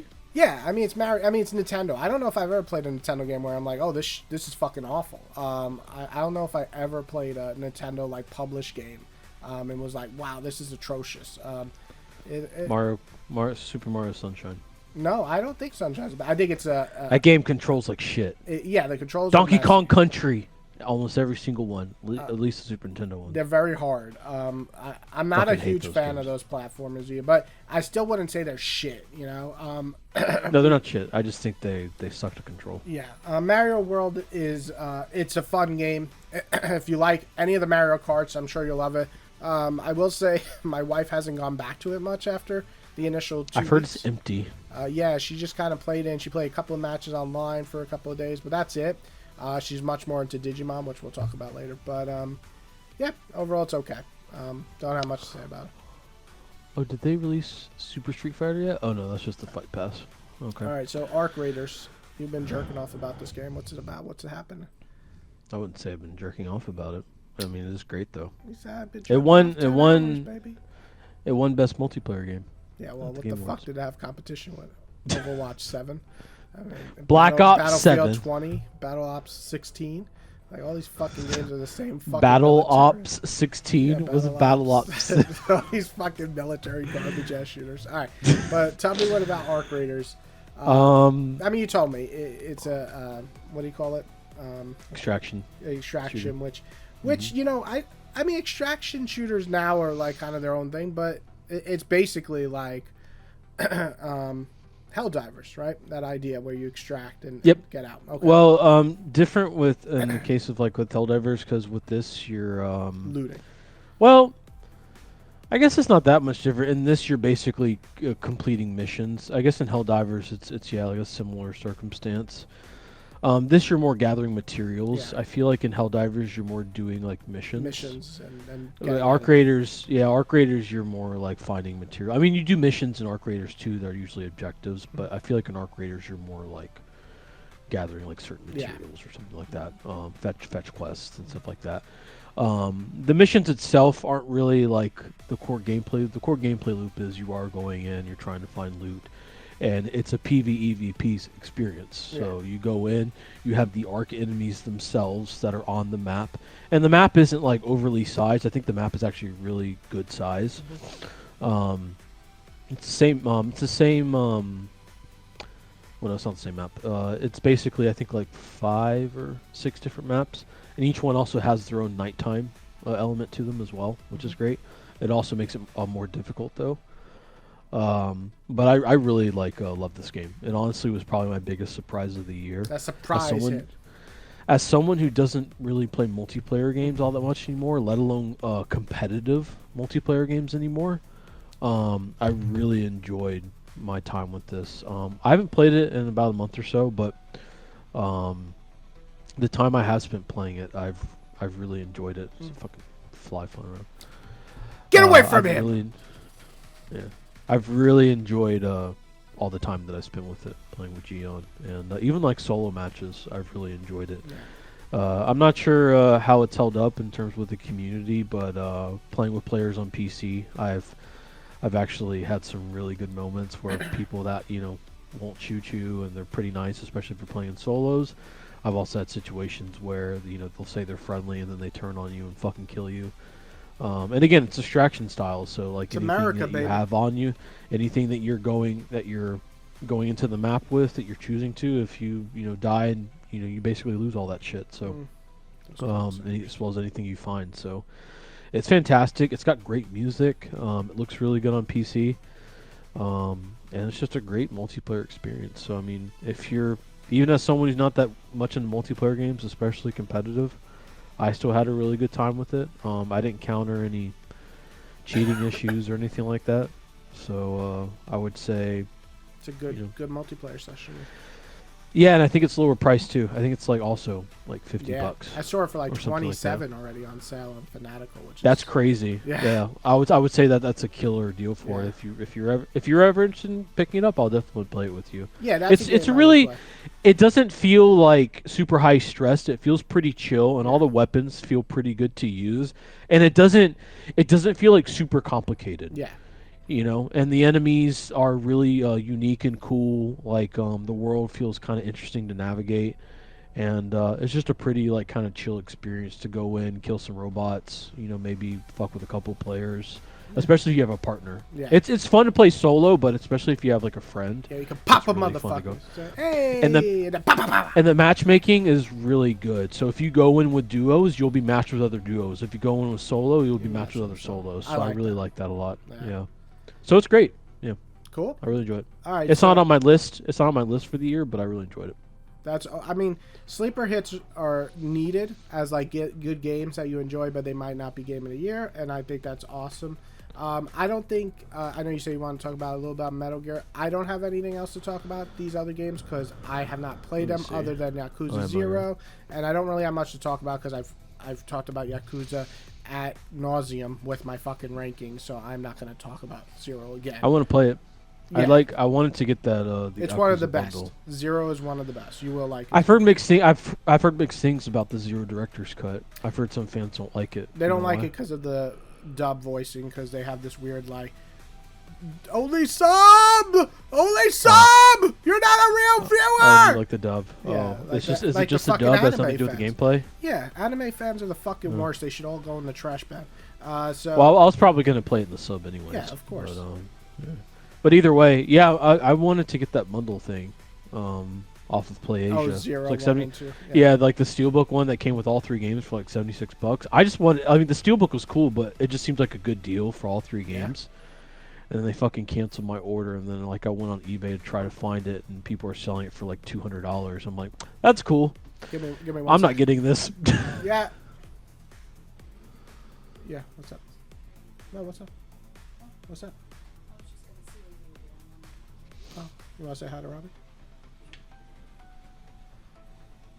You can say hi to Robbie. You'll be on my video.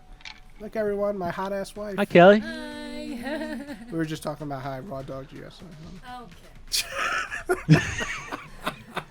Did she dye her hair purple? She did dye her purple like a sexy little. It looks great. MILF. I love it. All right. Looks really good. So. Yeah. So I want to get it eventually, 0, but yeah. to buy this separately, as well as with the one in Yakuza 1 and 2 remakes, it's like $100 to buy them standard. Yeah, just wait like 3 months. It's Sega. So that's why, like, they'll all be like $15. Yeah, that's why I wanted. That's why I went to get that Steelbook one. So I'm like, well, that's a lot better deal. Yeah. But now fucking people scalping the shit on that because apparently Sega didn't print a lot of those. That's Sega. They only printed like a few thousand of them, which is like fucking Sega. bullshit. And it's not releasing in the U.S. So, anyways, Yeah. that's stupid. But Delta. Funny enough, I bought Delta at launch. Yeah, I remember. That's actually one I have not played yet. I pulled an Alan Wake 2, or I bought Alan Wake 2 at launch. What was it? Over 2 years ago now. I still haven't played it. That's crazy. But Delta, I wish I waited because I think it's on sale right now. Yeah, it's $31 right now on Green Man Gaming. Yeah. I'm not promoting him because I'm getting. I don't know paid, if that's.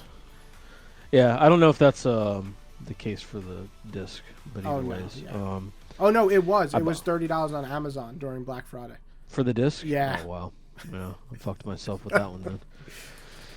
Anyways, yeah, but it looks really good. I heard it was fucking broken at launch because I'm of course gonna play it on my Pro. The fucking internal resolution of the Pro version was running lower than the base PS5 Oh, I version, heard that. Yes. which is fucking insane. That's but weird. it's also like, it's Konami. It makes sense that this would happen. I mean, their fucking collection of Metal Gear, I heard was it ran one like of the dog worst. shit when Yeah. it came out. Yeah, Volume 1. Yeah. Dude, when it fucking released it, they had the internal reses running at 720p, fucking which insane. is the same resolution that it was running on 360 and PS3. It's fucking insane. That's Which is insane that running at they released this game like 2 years ago.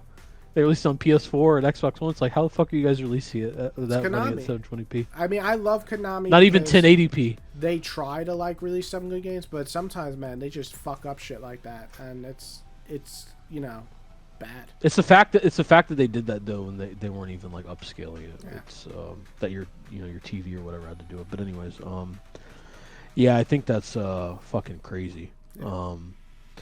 But anyways, it looks great. I do want to play it at some point. But I heard it was good. yeah, I've heard it's good. I've heard it's a pretty faithful remake. Like it's pretty 1-to-1 in terms of scale, and I've heard it's got some good gameplay improvements. So I am looking forward to tackling that whenever I do my Metal Gear playthrough in the new year. All right. Well, let's move on to page 3. Yeah, because Citizen Sleeper 2 I've heard is good, but I haven't played it. I tried to play the first one. I couldn't get into it. Yeah. So I haven't played Liza P. Overture, so I'm not going to talk about that. Cyberpunk, I actually am replaying that. I only play like 10 It's the Ultimate minutes. Edition. But that's Ultimate, so we're not going to talk about that because these are like DLCs. Did you put on the path tracing?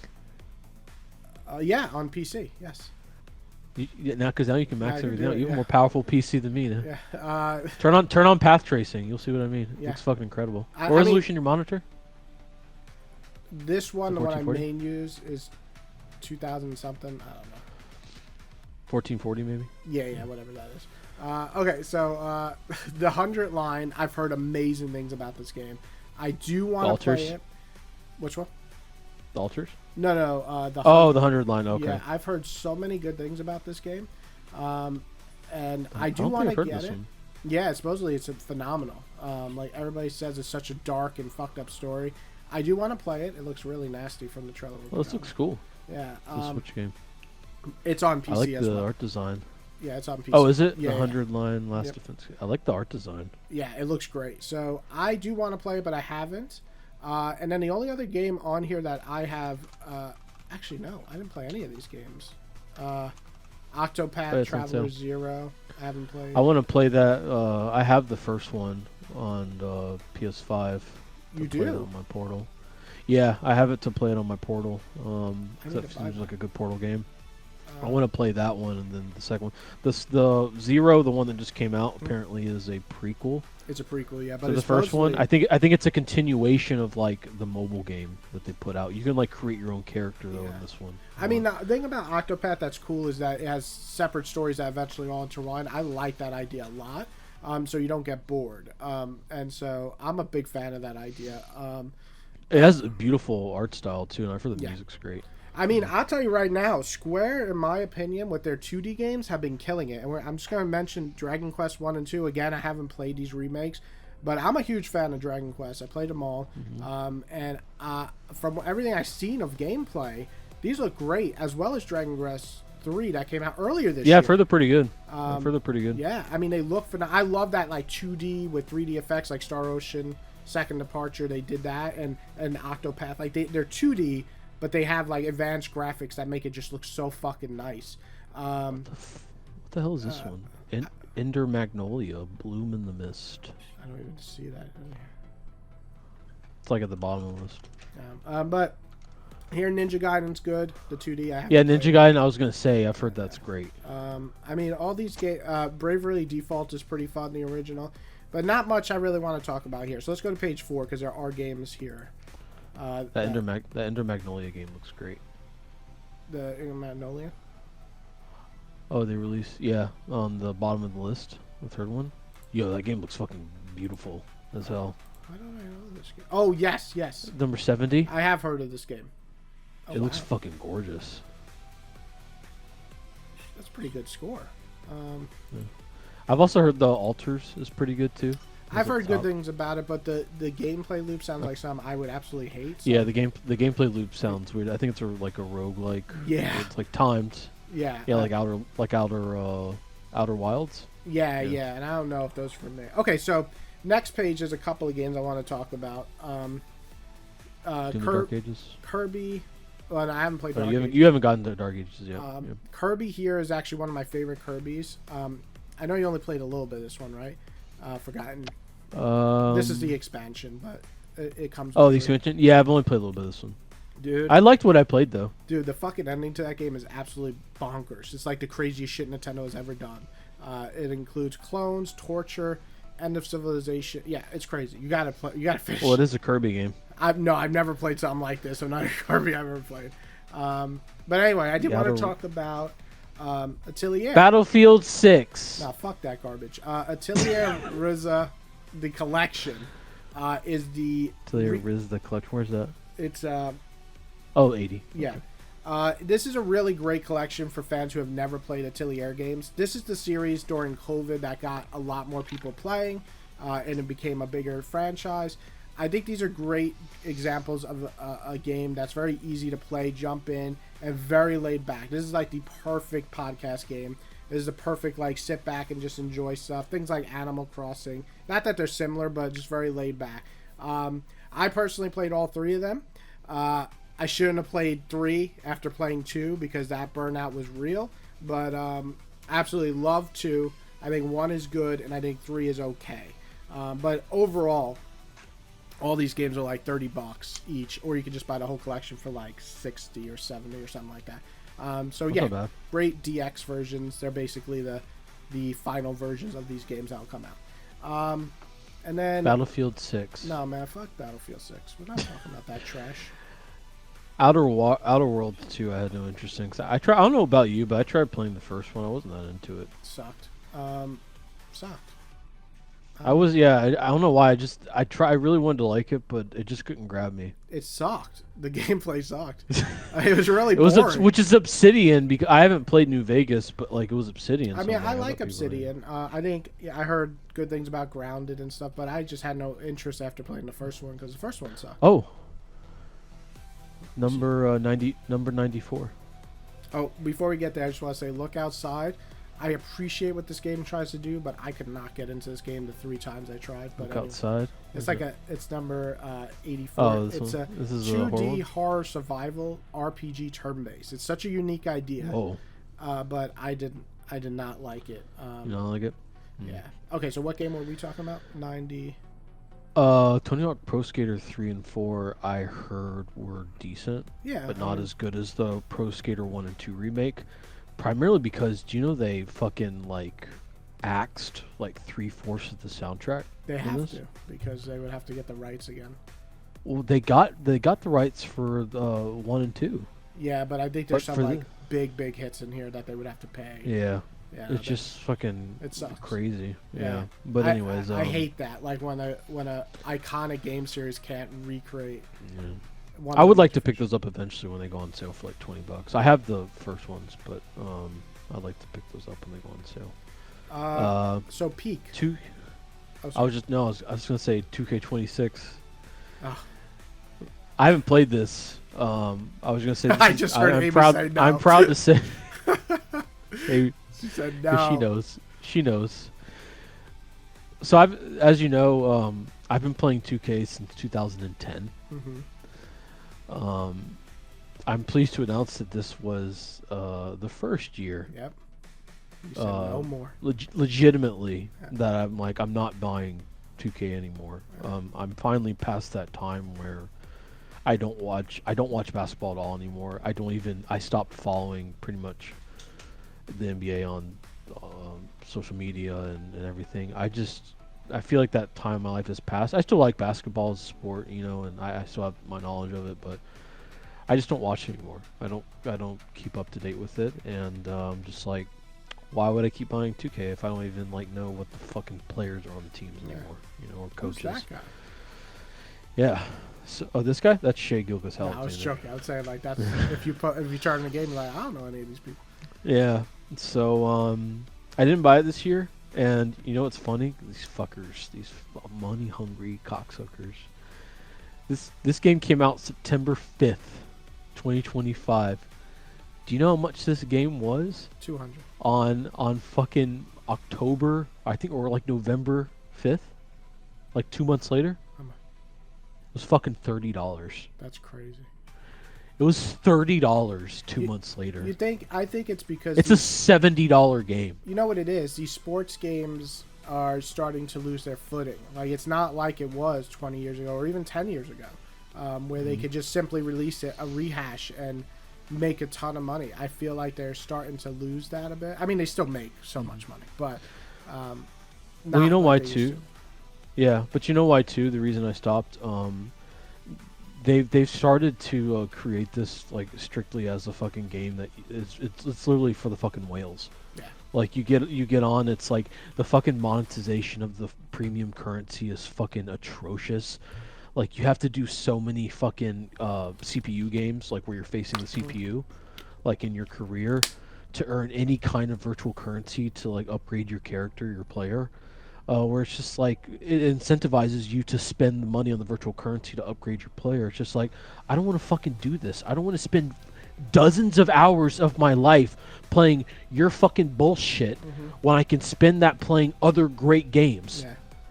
You know, it's so I'm just like, especially when it's a fucking 82 and you're 94 and there's so many, there's fucking 93 other games above you this year. Yeah, it's insane that these games still do what they do, but I know why, because and people spend hundreds of dollars. They'll buy the fucking $100 edition or whatever, or the $150 edition or whatever it is they have now. Like already gives you like, they gives you 100,000 virtual currency, and then they'll spend another $200, $300, you know, on virtual currency bullshit to buy their packs and upgrade their character. It's just like, I'm not interested in doing that anymore. Yeah. I never did that, but I'm not interested in doing that. Yeah. Why would I do that? It's like, yeah, it's 2K. It's just the sports games in general at this point. It's fucking gross. It is. Yeah, they're cash cows. Did you play Peak? No, but I saw Jimmy did. So. Did you play it? I tried to play this with my wife. It was hard to play with her because really? It looks fun.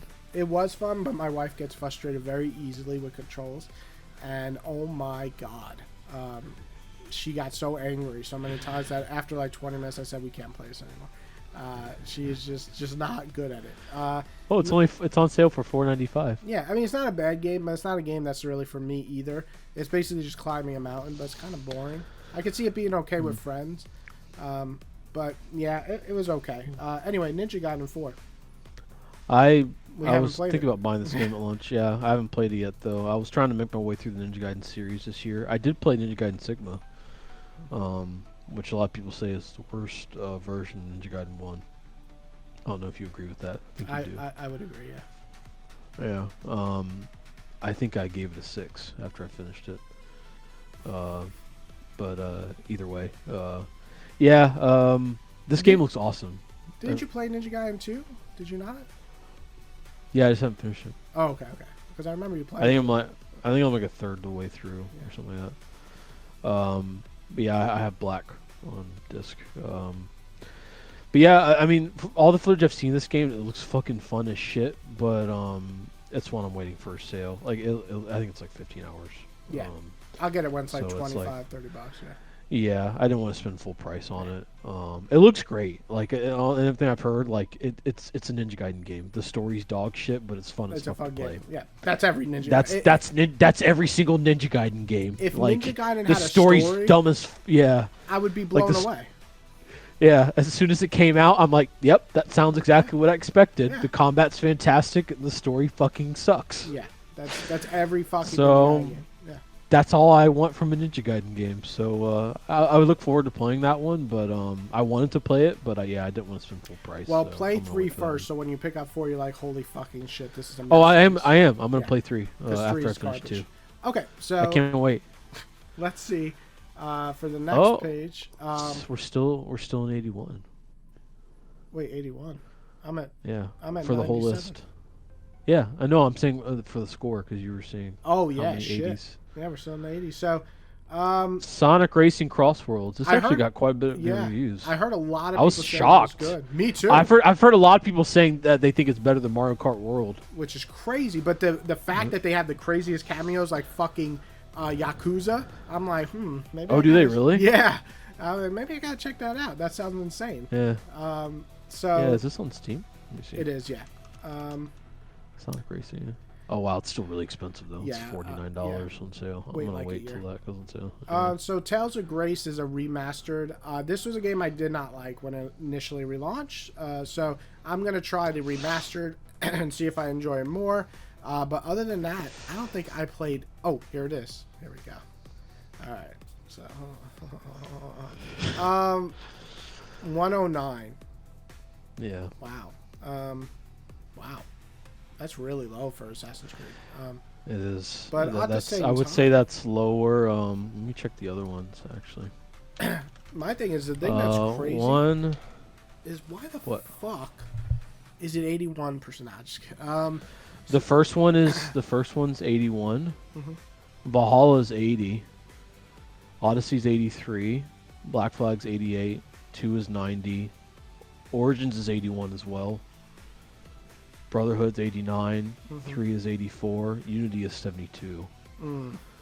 Yeah, I'm not gonna Syn- lie. I mean, this is still better than Unity. Like, I'm not. Syndicate's 76. Revelations is 80. Yeah, I mean, honestly, I don't know. I don't know where this one ranks for me. Yeah, it's Because I never. it's in the lower half for me for sure. Yeah. Again, I would say so too. And I finished it. You did finish it, which I couldn't believe. But let me say confirm my hours, but you go first. my big thing with this game is like I think it has the bones to be an amazing game, and it just fails to capitalize on a lot of things. I think there's some stuff that's really frustrating, like the fast travel system. You always end up on top of a fucking roof, and so you can't just jump down sometimes, which is annoying. It's like things like that that make the gameplay longer than it should be. The traveling doesn't feel rewarding, like visiting different places. The story starts off good and then just doesn't do anything with it. Yep. You know, I think the gameplay, the controls are a little off for me.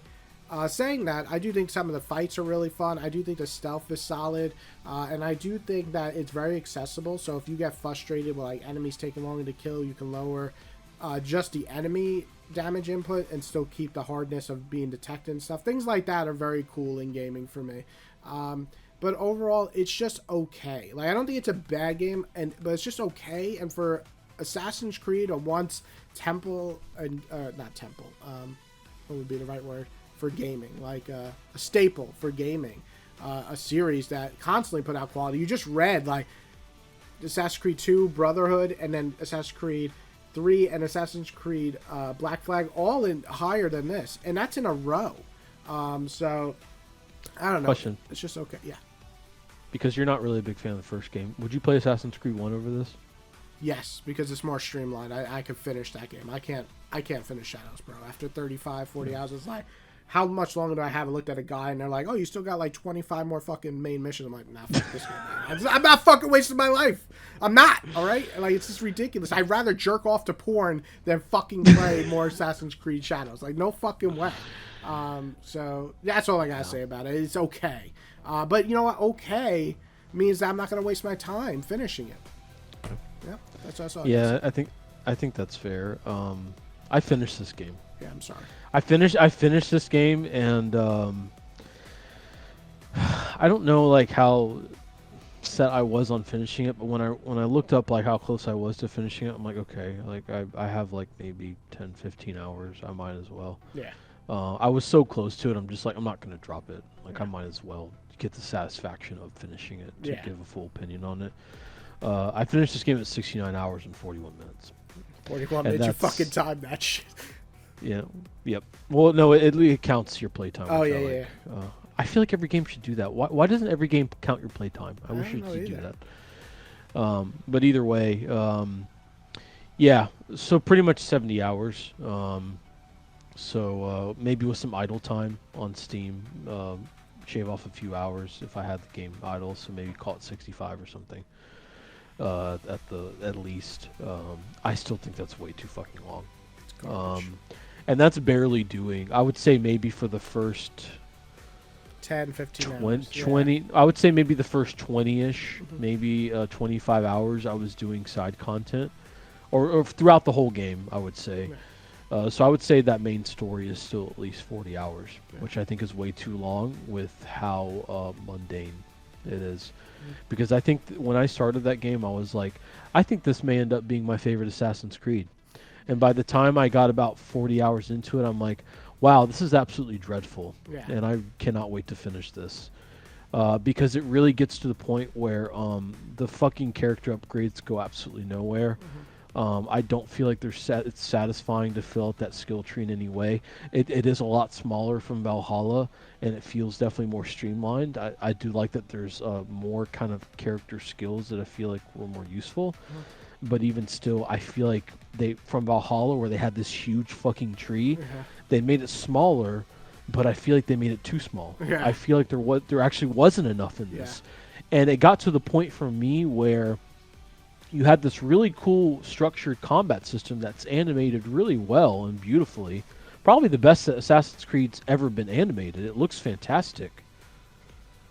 But it's so fucking repetitive, and it's like, this is what I'm doing. These are the same moves I'm seeing for 70 hours, and the same weapons, the same 3-4 weapons for each character. I left wanting more for everything, and that's for the story, that was for the combat, that was for Naoe and Yasuke as characters. I left wanting more in everything, and it's a shame because I went into that game with such high expectations, thinking that, like, finally Assassin's Creed Japan, maybe this will finally be what everyone's been wanting, and I left being like, man, I really thought that was going to be a big revival for that series for me in some ways after Valhalla, feeling disappointing for me personally, but I left being like, yeah, that was just a as huge fucking disappointment. Yeah. and that was someone who went in that game, like I said, with a lot of high expectations and loving it at first, like absolutely loving it for the first 20, 30 hours, and then the tail end being like, fuck, thank God I finally finished it. So I gave that game like a 6, which is a shame because, like, that's not how I went into it, but it just felt really dreadful at times. And, like, Naoe wasn't developed well. Yasuke was probably more developed than her. Especially, I really love, like, his intro where he comes in to basically kind of save Naoe in a way. You know, this fucking music, like this African, like, rap music kind of starts playing in the fucking rain. He's killing, like, 20 dudes at once. It's fucking epic great. feeling. Yeah, it feels great. Like, especially when you're playing on PC, like max settings on like a 4K monitor, like with headphones, it feels really immersive and great. It's awesome. And then, you know, those really high moments feel cool. But as you play it more, as you're traversing the world or with the smaller missions, you don't really get that same impact for anything else. Yeah, the pacing is bad. The pacing is atrocious, and the way the main missions are set up fucking suck because you can do each of the targets in any order that you want. So the story pacing is everywhere, and it's clunky as hell, and it has zero cohesiveness. So that's why I think it's just like, it feels broken in a lot of ways. It feels like it had too many people touching it at once, and it has no sense of structure, and I think that's the biggest problem with it. It's animated well, it looks pretty, it sounds nice, it's got good music, but it's just okay. Yeah, I left wanting so much more from it. Yeah, and that's disappointing for an Assassin's Creed game. I think I gave it the same. I think it is 6 or 6.5, but that's what it is. It's just okay, and it shouldn't just be okay. For a series like Assassin's Creed, it should be great. Yeah, and that's coming. You didn't like Valhalla. I liked Valhalla a lot, and I thought this was a huge disappointment. And now, like, Tencent's taking over that series with Far Cry and Rainbow Six. I wonder if, like, this series will ever be truly amazing again. Because, like, Odyssey, I think, is the best out of that trilogy, as you know, since Origins started. Trilogy. But now it's a quad. Oh yeah. Quadrilogy. I don't know. So yeah, I wonder if Assassin's Creed will ever be truly amazing again. But we'll see. After that, the only two games I really have to talk about. Borderlands 4. No, fuck that shit. Borderlands hasn't been good since 1. Marvel, yeah, I agree. Cosmic Invasion. This is a surprise hit for me. So, like for you, you had what was the surprise hit you just were talking about for you? Arc Raiders. Arc Raiders. Marvel Cosmic Invasion. My friend bought this for me for Christmas. Thank you very much. And he sent it to me, and he wanted to play co-op. So I was like, cool. So I played a little bit with my daughter. I played with him for about an hour and a half.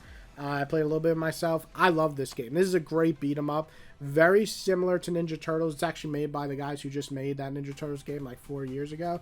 Shredder's Revenge or whatever it is. This is great. Great pop in, pop out. The missions are perfect length. They're about 5 to 10 minutes, so you can play a mission or two and then jump out. The combat feels really good. Venom feels fucking great. And what's really cool about this game, it's you pick 2 characters every level. So if you have like Spider-Man and Venom, you can do dual attacks, dual specials. So all of that feels wonderful. It has the 90s cheese that I love about comics. Everything works for this game. Definitely my surprise hit of the game. I would go as far as to say it's like an 8.5 for me.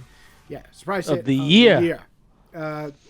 And then the only other game I want to talk about here is Rune Factory. I have not played it, but everybody that has played this game has told me this is a surprise hit of the year too. Factory. I have to check this game out eventually. I've heard nothing but good things. So basically, it takes the farming element that you like in like farming games like Animal Crossing and stuff, but add in this action-based RPG, and then add in like Sims elements of like Persona, where you can make bonds and stuff like that. All of that sounds like my cup of tea. So I gotta pick this up. Factory. Is this on PC or just on Switch? It's on PC, Switch, and PS5. And Oh, yeah, here it is. yeah, I'm it's gonna add this. supposed to be great. Everybody says it's great, so I definitely Yeah, wanna try I've that. heard. I think I've heard of Rune Factory before. Yeah, there's a long running series, but this one is like they're trying to bring a new crowd in by making it more streamlined, and I think most people said it works. All right, so next. There's some stuff on the next page because we're still in the 80s. Yeah, Take a look fucking at it. Jesus Christ. Let me look at what we got here. So, the only one I know of is I never can say this right. Sukaden, whatever. I played these games when I was a kid. Suikoden? Yeah, whatever the fuck they're called, 1 and 2. These are remasters. Suikoden? Oh yeah. Yeah. Ninja Gaiden Black. I played that earlier this year. It was. I played that too. I haven't finished it yet. Yeah, I didn't finish it either, but it's a fun time. I don't think it's amazing, but it's a fun time. I haven't played this game. It looks really good. It feels good It to does. play, but yes, yeah. it looks way better than any remaster should look. And I feel like they fixed a lot of the annoying parts from the original, which I Agreed. think we had problems with as far as like enemy AI and stuff like that. Bullshit rocket launcher shit. Yeah, fucking So like, really bad. let me shit. ask you this: has Amy heard of this game, Fantasy Life? Because everybody that likes Animal Crossing has been saying this is like one of the greatest games of all time. I have not played it. Fantasy Life I, the girl who steals time. Yeah, supposedly this is an amazing game, and I think someone like Amy will probably love it since she loves Animal yes. Crossing. Beta, have you heard of Fantasy Life I, the girl who steals time? Oh, James said that he was wondering if you've heard of it because he said Animal that Crossing everyone who's fans played Animal Crossing, like they thought that this was amazing. they said this game's great. Yeah.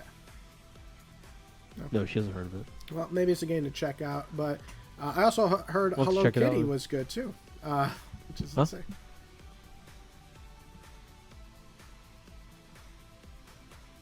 Oh yeah, Amy just mentioned that she's like, you did not mention that you disliked Assassin's Creed Shadows as much that you're selling your PS5 copy.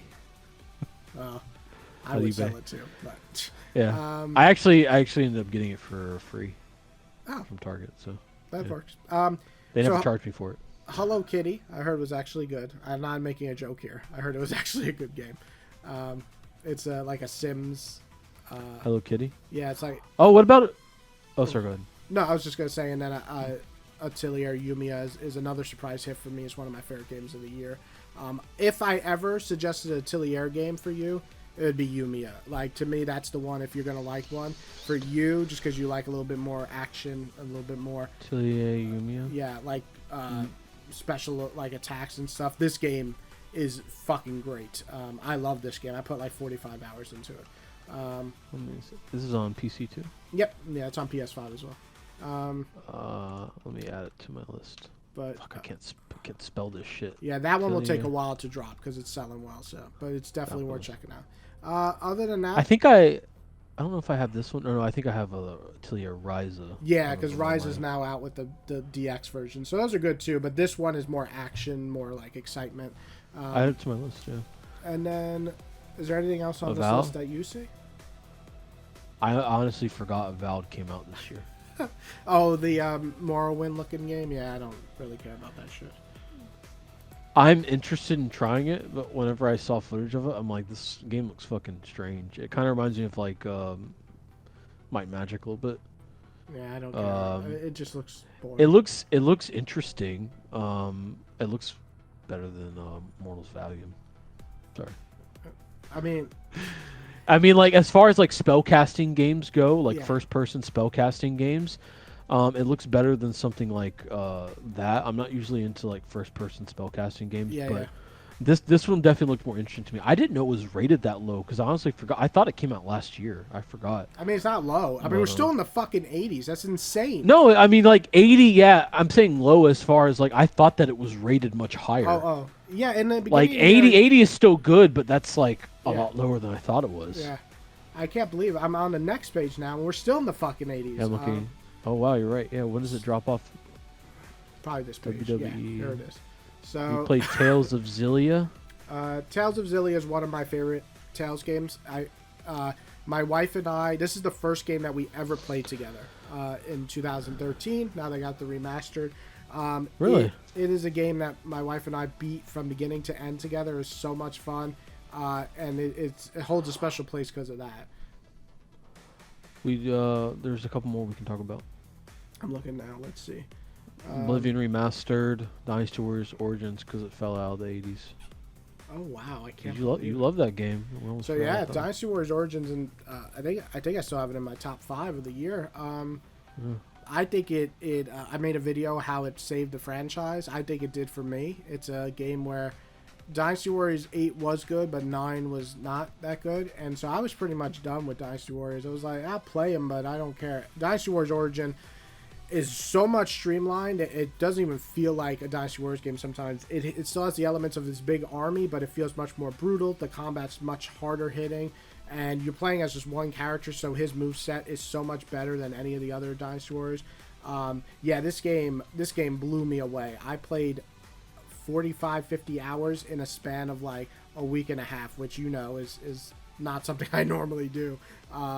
One day I just sat and played this from like 8 a.m. to like 4 p.m. That's how much I love this game.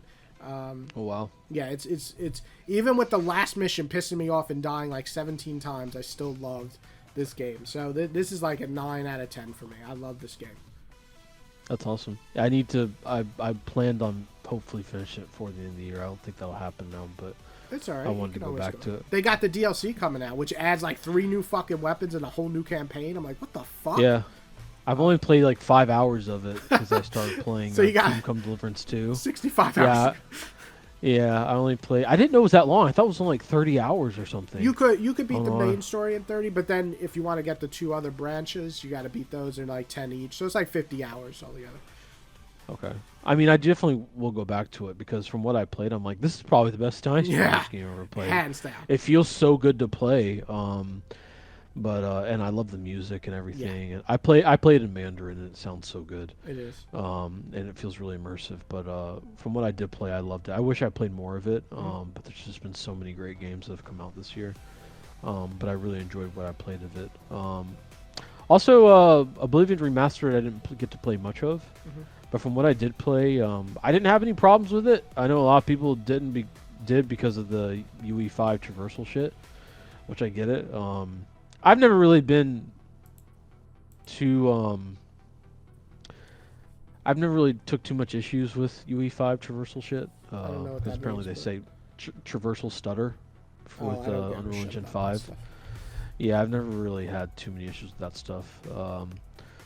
But either way, I think that's a pretty well done remastered, all things considered. I never finished it, but I played probably like 8 hours of it, and I thought it was pretty well done. But I'll probably go back to that at some point. It looks beautiful on PC as well. I mean, it's Oblivion. I think it's one of the best games ever made. It's one of my favorite games of all time. And I love that they didn't take any of the jank or anything of it out. Like that's part of it. Same voices and everything, like still acting weird as fuck. I mean, it still has all that same Oblivion charm to it. So, I think it's a pretty well done remaster, and I think it's great. So I'll definitely go back to that at some point in the new year as well. But all right, let's between that and Dynasty Warriors for sure. Yeah, let's look at. I'd say let's go up to page 10 at least, just to see. Yeah. So. Oh, did you play Like a Dragon? Pirate. Yakuza? No, because I don't like the side games that much, and also this goes back to the fighting combat. I like the turn-based now for Like a Dragon. So, oh really? Yeah, I did play Lunar. I did not like that one, unfortunately.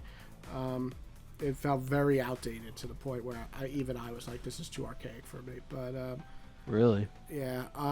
Monsters Are Coming. I heard was really fun. I did buy it. Holy shit! I didn't know Metroid Prime 4 was this low rated. Yeah, so the three biggest That's surprises insane. for me here is Metroid Prime, uh, Berserker. I could have swore Berserker. I didn't know Berserk was that in the low rated 80s. too. Yeah, so those two surprised me the most. Wow. Now, Metroid Prime, I've never been a fan of that franchise. I'm just going to say it. Me neither. I think it's Yeah. just okay. But it does surprise me that it's that low since it's so beloved. Berserker, I think this is a fucking criminally underrated. I don't give a shit what anyone Yep. says. This should be. And I haven't even played as much of it as you have, but Yeah. I think it's still a great At game. minimum, this should be an 8. But I think it's, to me, as a personal, this is a 9. This, to me, is right below. I think it was your biggest surprise of the year. Yeah, it is, because it's right below Sekiro for me. I love this fucking game. I think the art design is Great so art fucking design. good. I think the fact the combat holds up really well all the way till the end. I think it's challenging, but not overly challenging.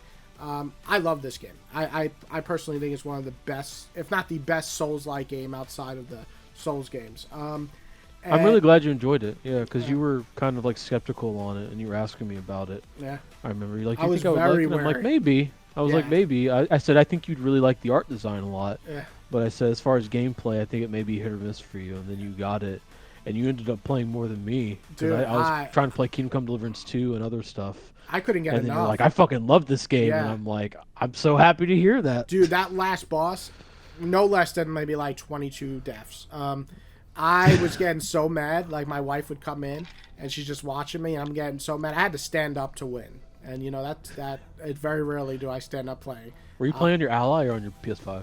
PC. I turned on my PC, yeah. and I beat it, and I was so happy because I love this game. It was hard. So yeah, that's 9 out of 10 for me. And then Digimon. So Digimon's a weird one where I get the rating 7.8 or 78 is pretty good. It does have flaws. It does have problems.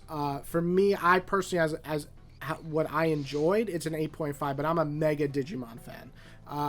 But I could see someone rating it as 7.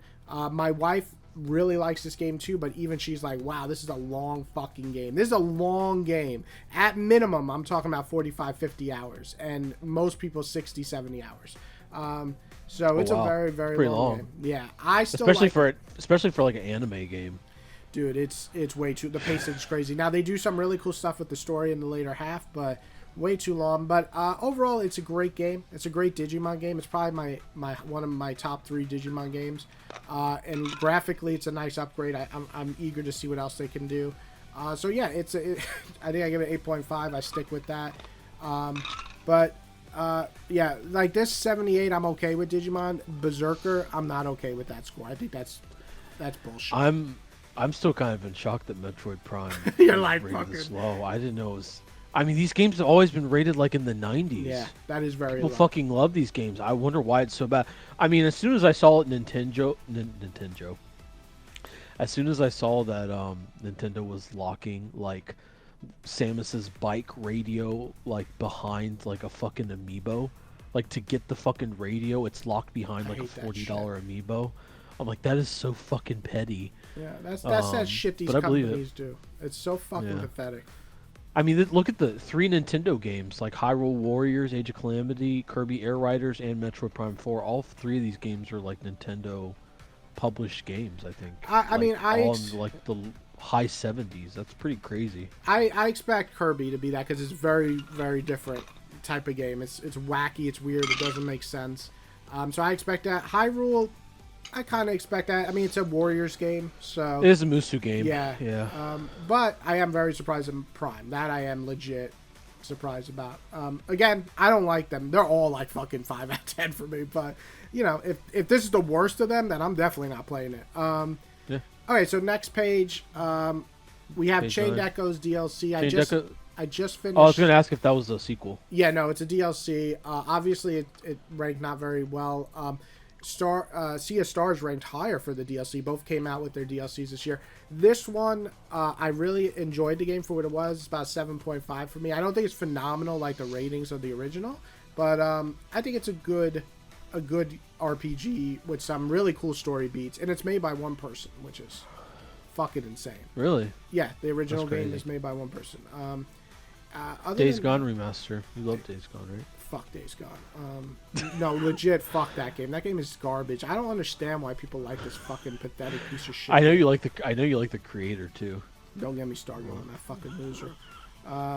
Okay, so this is a game where you seem to like it, but I think you're going to agree with the score.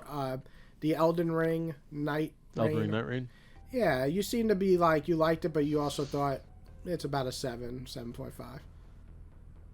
Yeah, I would say it's like 7 to 8. Yeah. is pretty okay. I mean, it's I enjoyed it for what I played. I mean, I fell off of it relatively fast yeah. because again playing other things, but I mean it's more Elden Ring, so anything more Elden Ring content I'm willing to check out. But I mean it's cool. It's a different take on Elden Ring, of course, because it is more of that extraction style where you're jumping in with a team and you know you're basically I think I'm trying to remember what it is. You're trying to basically empower your character to get to the end of the first night so that you can defeat the boss of that first night, and then it goes to day 2, and then whenever you go day 2 you're empowering your character even more, you're leveling up, and then you get to the end of that night, then you defeat that boss, and then after you defeat that boss then you go and you basically defeat the Night Lord of that run, and again you die, you know, that's it, you know, the run ends. It's a good gameplay loop. I enjoy it for what it is. I didn't play a ton of it. Let me check on my Steam Yeah, I think I play like 15 library. Yeah, I didn't play that much of it. Where's Ease? Steam's telling me 8 hours. Yeah, that's about how much I played. But it's good. I mean, from what I played, it's good. I may go back to it at some point. The character design's really good. Voice acting's great. Music's, of course, phenomenal. I mean, I love the soundtrack for the first game. Yeah, I think good is a good rating. I mean, not every game Yeah, can be amazing. yeah, it's not, you know, base Elden Ring, of course, Yeah. but you know, it's not that high level of an experience, but it is still, you know, a great, you know, fun experience that is, of course, something to be enjoyed with more players, unfortunately. But I wouldn't really recommend this to someone who, you know, played Elden Ring all solo and wants to play this all solo. It's not really, you can't do it now. I think you can do it solo. They adjust it to where you know the difficulty is more suited for solo players. You can choose to do it solo. Yeah, but it's designed for 3 players. Yeah. So it's unfortunately for someone like me who prefers more solo content, it's not really as well suited for someone like me. But either way, I like it. But you know, it'd probably be a while before I go back to something like that. Maybe let it cook a little bit more, see what kind of more content they bring to it, and whatnot. So. All right, well, let's go to page 10, and then we'll decide on our game of the year. So, page 10. I was going to say Midnight Walk. Also sounds interesting. I want to play that at some point as well. Oh, yes. I have heard good things about Midnight Walk. It looks really good. It looks fantastic. On this page, though, I would have to say, I mean, Hell Is Us is a game that you said you want to play down the line. I don't have much interest, but... Yes. I actually was going to buy that game. I decided not to. That's a good idea. Yeah. Chronos is another one that I do want to play, but I want to wait till it hits $20. I heard good things. Yep, it looks cool. South of Midnight I want to play as well. I do too. Yeah, it's another like $15-$20 game. And then the only other game I have to talk about, unfortunately, is one of my biggest, if not my biggest disappointment of the year, Legend of Heroes Daybreak Trails. Where's that? To Daybreak, or Trails into Daybreak. See that. It's number 240. This is... On my list, it's Slime Rancher 2. For 240? Number 40. No, 240. Yeah. Yeah, Slime after Marvel's Deadpool VR. Yeah, yours is not Daybreak. Number 40 on my list is Slime Rancher 2. Oh shit! Yeah, it just updated. That's so fucking weird. Okay. Anyway, Daybreak. I want to. Oh yeah, it did. That's crazy. That's so weird. Yeah.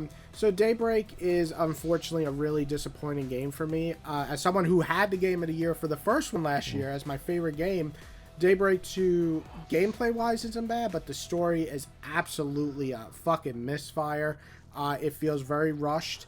90% of the places you go to are just literally taking the assets of Daybreak and putting them in this, which is not a new thing for this series. Again, this is a smaller company, but you almost go nowhere new, and where you do go new isn't interesting, and the story is fucking stupid in the second half, like dumb, like legit. I was like, who fucking wrote this? It's not the worst Trails game. I still think Cold Steel 2 and 4 are worse, but this is a huge disappointment for me. Especially when Trails in the Sky First remake comes out, and it's like one of the best games of the year, and this comes out, you're like, the fuck happened? So yeah, this is a huge disappointment, and I am very, very upset. I'm hoping Horizon, which comes out next month, is way better, which I think it will be. But yeah, so we'll just say misfire on all levels there. I like that they re-released Patapon 1 and 2. Patapon? Yeah, the Patapon 1 and 2 replay. It's like both games. All right, so that's cool. You like Patapon? No. What game? Patapon.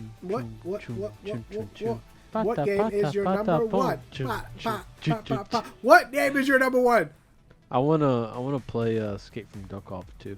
All right, motherfucker. Well. I'm hungry. What game is your what? Oh, now you're just rushing it? Now I'm hungry. 3 hours. Ridiculous. I'm hungry. 3 hours. 3 hours, baby. Yeah, 3 hours. Holy shit. All right, you want me to go first or you? You can go first if you want. Who went first last year? I think it was me, so you go first this year. You can go first. You want me to go first? Okay.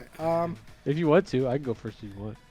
I mean, this is a stacked year. I think we both agree this is like one of the best gaming years. I mean, just look how much we talked about the first 2 pages of this. Like, this year of gaming is, to me, the best in maybe since 2015. It just has so many quality I have to go games. Back and look. Yeah, it has so many quality games. It has so many good games. That's another big thing I want to talk about. Not everything needs to be great or shit. There's a lot of good games fill out the year, and good games can stick with you. My perfect example for me is Digimon. These games stick with me. I enjoy them, but I understand their flaws. But, I mean, this year is so hard for me because there's 3 games on my list that are just so fucking close to each other. And that would be Dynasty Warriors Origins, which surprised me how much I loved it. Dispatch, which again, I didn't even know about this game. You know how I found out about this game? You had it on your fucking wish list. I was like, what the fuck is this? And that's really? Yeah, and I looked it up. I'm like, Aaron Paul? And that's it. How'd you find out I had it on my wish list? Because I can see your activities. Like, I look at my friends' activities. Because that's how I find out about games. Like, you had these games I never heard of. You added another one, like Kaiju Cleanup. I'm like, I'm adding this shit. This looks fucking cool. I do add a lot of shit to my list. Which I love. It helps me find new games. And so that's how I found Dispatch. And then Expedition. I mean, phenomenal. And I'm not even counting things like Berserker and Sky, which are both 9 out of 10 for me. But those would be 5 and 4. So Berserker 5, Sky 4. So it's Dynasty Warriors, Dispatch, and Expedition. And I really had to think about it. And I've been going back and forth because Dynasty Warriors jumped ahead a couple of times. And then I thought about it as entertainment versus the quality and love these guys do for these games. And I just thought about what made me laugh the most, what made me smile the most, what made me cry, what made me feel all the emotions. So all these games did something. So for me, number 3 is Dynasty Warriors Origins. It is very close. Gameplay-wise, I gotta say, gameplay-wise, this might be my favorite of all the games this year. But the story and presentation did hold it back for me a bit. I like moments, but I felt like it was a little dry. And that did hold it back. So basically, it came down to Expedition 33 and Dispatch. Phenomenal games. And the reason why I go with my game of the year is because I felt all the same emotions with the other game, but I could not stop playing, and I had to stop myself from playing to finish it too fast, and that would be Dispatch. So Dispatch is my game of the year simply because it's one of those rare games that I've turned on from the second I turned it on to the second I beat it, where I said I'm going to replay the shit out of this game. I love all the characters. They're going to stick with me. Instantly became some of my favorite characters in all of gaming. And it's a game where I'm that annoying friend who's like, did you play Dispatch? You should go play Dispatch. I do it to you. I do it to my wife. I'm like, do you want to play another episode of Dispatch? I'll watch. Do you want to play another one? Like, I like, it's like crack to me. I like to see people's reactions. And so it's very hard. The only reason I put it ahead is because I love Expedition 33, but it is a game. It's heavy. It is heavy. And so I actually had to take a break. I got halfway You had to through take a the break game, from it, yeah. and I took about a month and 2 months in. And it's not to the quality of the game. It's great, but fuck, man, it's draining. It made me sad. It made me like really understand grief. It made me think about things. It's a hard game to get through, but it was worth it. I love the ending, and I do like the gameplay a lot. I will say, I think the rhythm of it sometimes can be annoying. Of like when you're supposed to parry. Like I feel like, all that, yeah, 90% of the time I felt it. Sometimes I'm like, what the fuck was that? Like what happened with the animation there? Are they purposely pissing me off? And so there's very few moments, but there are some. But yeah, overall, just a great game. That's like a 9.5 to me. And Dispatch is that rare 10 out of 10 where I got to be honest, I could not get enough. And I'm going to replay it, and I hope they make another one. So all these games are must plays, but that's my list. So Dispatch is my game of the year. That was pretty good. Thank you. I like that. I like you did top. I like you did top 5 as well. Yeah, you because don't do top 5. I mean those 5, man. What a fucking year, man. To have fucking 9 out of 10 games. Come on, that's crazy. Yeah, it really was an incredible year. It really was. I mean, like, I can't remember the last time like I've spent so much time with so many new games in 1 year. And also not just that, but finish them too, and because I was making a point to try to finish as many new games this year. You know, it's been a long time that I've done something like that, especially as someone who doesn't really have a lot of time to play a bunch of games these days. You know, I've tried to make a point to focus on finishing as many new games as I could this year. So I felt really fortunate to be a gamer this year because there was just so many great experiences that I had, and yeah, I have a list as well, and I have to say, in all 5 of these games, I think are special in their own ways, but I'd say number 5 for me is Ghost of Yotei. I think Ghost of Yotei is an improvement from Ghost of Tsushima in a lot of ways, but again, I like you said, like we discussed, I think it's held back by its story, and its pacing issues. When I got to the middle of that game, I started realizing that it has like some glaring story issues, and again, starts off strong, really strong, and I started feeling some fatigue with it around the middle when I was able to shrug it off a little bit, but when I got to about 3/4 through the game, I started realizing that I'm like, okay, I'm ready to like wrap this up. And when I started getting closer to the end, I'm like, all right, yeah, I'm ready to finish. And then once like Jubei's death happens and all that, I'm like, yeah, this felt pointless. Yeah. Like, why did this happen? Yeah, exactly. Yeah, so I agree. And honestly, I didn't even like recognize that when I was playing it. I didn't even think like this is bad writing. I'm just like, because it was done well in the sense like I cried because I'm like, this is fucking sad. Because also like, why is this happening? Yeah. It felt like pointless that it was happening, but it's also it felt like an emotional story beat, but it did felt meaningless. Yeah. Looking back on it. So but everything else about the game, I enjoyed it. Like the combat's fantastic, the world is absolutely beautiful, the music's fantastic. But I also didn't find myself having as many natural moments with the world as much as I did in Tsushima. Like I don't know if you remember, but whenever I was wrapping up a few months ago and getting my platinum trophy for Tsushima. There was a moment where like I just finished like a haiku in Tsushima, and I was like near like the coast of like a beach, and it was like near sunset, and like I saw like this beautiful sunset near this beach, and I was like on like a hill, and right as I saw this, I just started like walking towards this cliffside, and then all of a sudden like this flute melody started to play as I was walking towards this beach, and it was just completely unscripted event. But it was almost like the game engine knew exactly what I was doing, and it scripted that music to play at that exact moment. And with the wind blowing and everything, like in Jin's cape flowing in the wind, it felt so cinematic and rich and unique that I feel like I didn't really have those types of experiences in Yote or really find them. I'm sure that people had them, but I felt like Yote felt more cookie cutter in the sense that I was always being funneled more on a path. Yeah. It didn't really feel as natural to me as something like Tsushima. Yeah. You know, Tsushima, I found myself just riding off into the distance more, looking for stuff. And Yote, I felt like I was always opening my map and going to different points on it. Yeah. I'm just like, I'm going to clear this, I'm going to clear this, I'm going to go here, I'm going to do that. And I don't know. I think that's part of it what holds me back a little bit for me, of why I probably enjoy Tsushima more as well. But saying that, I still think it's a great game, but it's definitely not without flaws. But for that reason, it's my number 5 of the year. My fourth and third one's a little weird because like this could change depending on Yeah. how Hades 2 goes. But I think for now, since I haven't finished it, I'm gonna put Hades 2 there. Okay. I do really love that game. Yeah. It's fantastic. Like I said, I love the art design. I love the music. I love the gameplay. Millenoway is a great character. It's got fantastic voice acting. You know, great character design.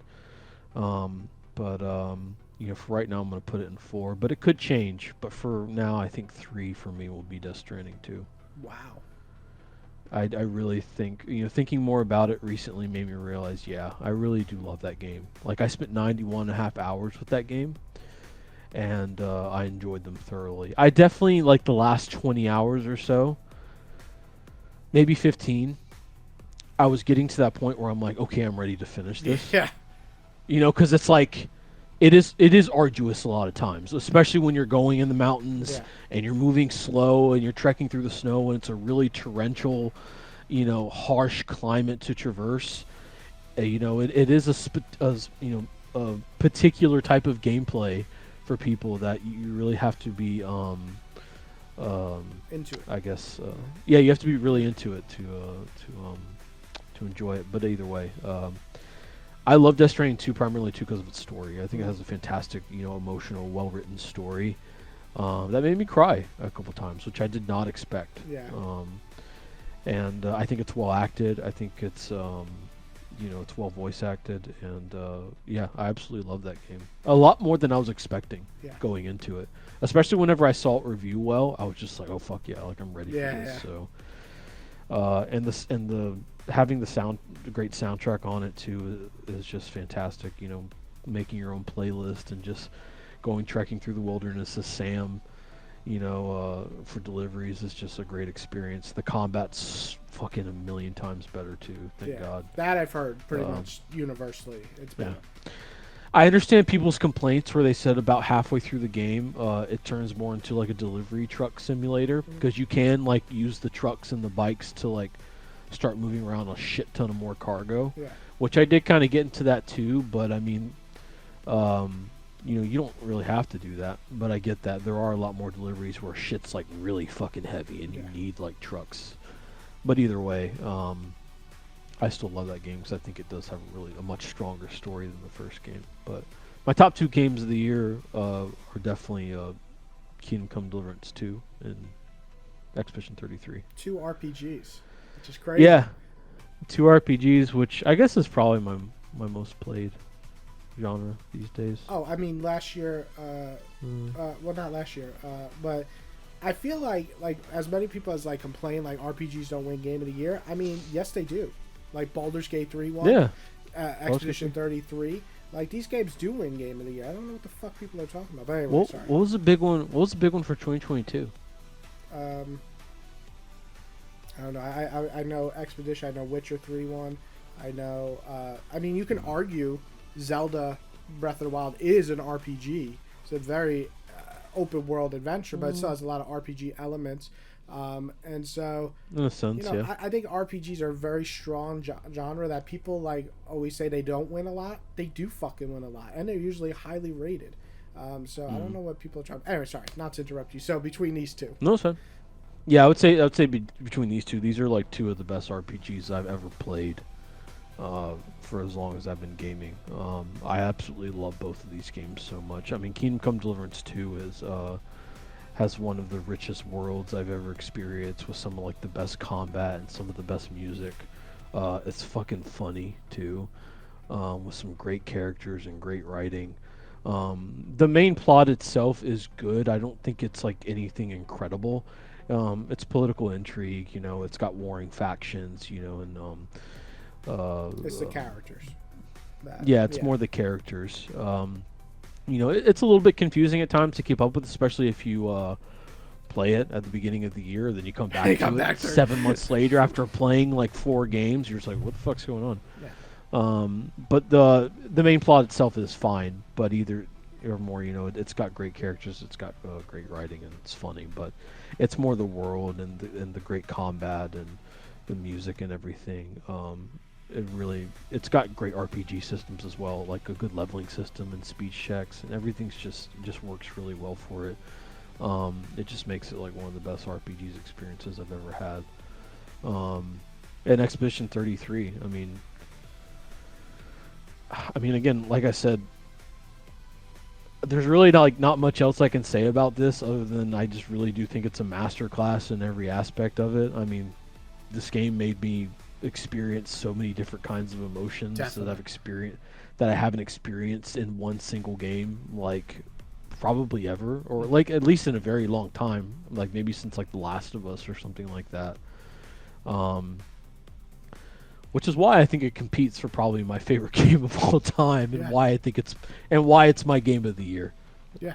You know, I mean, to go in with the masses. You know, it's my game of the year because there's nothing else I played this year that made me just feel so emotionally volatile in the best way possible, and experience so many different unique experiences with it, and just really thinking about it in every aspect, in every single detail. You know, like I said, with its voice acting, its writing, its music, its art design, everything I think about it, you know, it's just to me, it's nearly perfect in every category. And I can't remember the last time I thought about a game that way, with the exception of maybe something like The Last of Us Part One. Yeah. And especially for it to be done by such a small team with such like a small budget of what, maybe 50 mil or whatever it was. I don't think there's an exact budget that was released for it. By a team of like ex-Ubisoft developers. I mean, that's so fucking cool. And I think that's like a cool Cinderella story for them to just kind of come in and take this industry, this very volatile industry, by storm like that. So And release I just think that's pretty free awesome. DLC the Yeah. night they win, which is Exactly, so like good. a thank you DLC. I just think that's pretty awesome. I know they came under fire recently because of like the AI generated textures that they had as placeholders, which they then replaced. Like they were supposed to replace it before the game launched, but then they replaced it after You have to patch. be outraged. Yeah. Which again, you know me, I'm not big into generative AI stuff anyways, but they replaced it anyways. No, you know, and they've also angry. they've also been like very adamant on like no AI for creative purposes, which I Yeah. like. It's So ridiculous. They had a fucking placeholder, and they yeah, very it's a placeholder soon- texture. Yeah, I mean, come And, on. and what's funny is like why did that website give them the fucking award? And then take it away. Anyways, and then take it away after they found out about it. It's like pathetic. Fuck that. I never even heard of that fucking website. I don't give a shit about them. Anyway. yeah, So but it's you keep going. Say what? It's amazing. I was just gonna say it's fucking stupid because I don't know if again it's one of Expedition 33 is like one of those games where it really is like a generational experience. Like it's like an Elden Ring, you know. It's a Witcher 3. It's a a game Witcher that will 3. always be talked about. Yeah, for decades, I Yeah. think. You know, ones that I think that people, when they talk about some of the best games of all time, I think it belongs in that conversation. You know, it is for me. You know, it really is so special in so many ways, and especially with the story. I mean, it competes for me, like with Last of Us, as far as my favorite story ever. Yeah. It's definitely one of the strongest stories I've ever played in gaming, and it's a reason why I put it so high is because of the story. I mean, I like the gameplay a lot. I like the world, but it's the story, the ending, and the art characters. design, the music. Yeah, it's a complete it all package. comes together. You know, my flaws are so minimal, like hardly could call it much of a flaw. It's like little things that bother me here or there, but overall, fantastic. I mean, it's definitely a game that will be talked about in the same way that Breath of the Wild will always be talked about, Witcher 3, Last of Us, these games, Mass Effect 2 is like 20 years old almost, still talked about as one of the greatest games of all time. These games are monumental, whether you as an individual feel that, like me personally, Breath of the Wild, no, but I still know why it's talked about. It's a generational experience for a lot of people, and that's what Expedition 33 is. And all this arguing, I'm just happy that a turn-based RPG is noticed in the same retrospect as Baldur's Gate 3, because that means we're going to get more of the games like this. Yeah, and that's only a good thing for gamers. So the last thing I really want to talk about is our top 5, with the exception of Expedition, is totally different, which is just a testament to how strong this fucking year was. And it's all different genres. My top 5 are Japanese RPG, to Expedition 33, which is more of a Western RPG, to Dispatch, which is a totally different type of game, to Berserker. I mean, these games are all very, very, very different. And Dynasty Warriors is a Mushu game, fucking action. I mean, it's crazy. And I love it. I love seeing that in gaming. And I can only hope we get another year like this. I don't think 2026 will be quite like this, but I think it still could be a strong year. I don't think Grand Theft Auto is coming out 2026, but we'll see. You don't think so? Nah, I think probably early 2027 would be my guess. They always delay it at least 2 or 3 times. Always. That's like minimum Grand Theft Auto delay. I hope so. We'll see, though. Yeah, but I could see it maybe being a summer 2027. Yeah. It's coming. I just don't think it'll be this year. But yeah, so that's all I got to say. Any last words other than an amazing year this was? Honestly, I'm just glad I got to experience Expedition 33. Yeah. Like, just thinking about that, I mean, recency bias, I think, like, wearing off from it, you know, and the Game Awards and seeing it sweep up. I'm just really glad I got to experience that game, just how special it is. You know, because it's just so, like, lovingly crafted. And now I just want to go and experience Dispatch.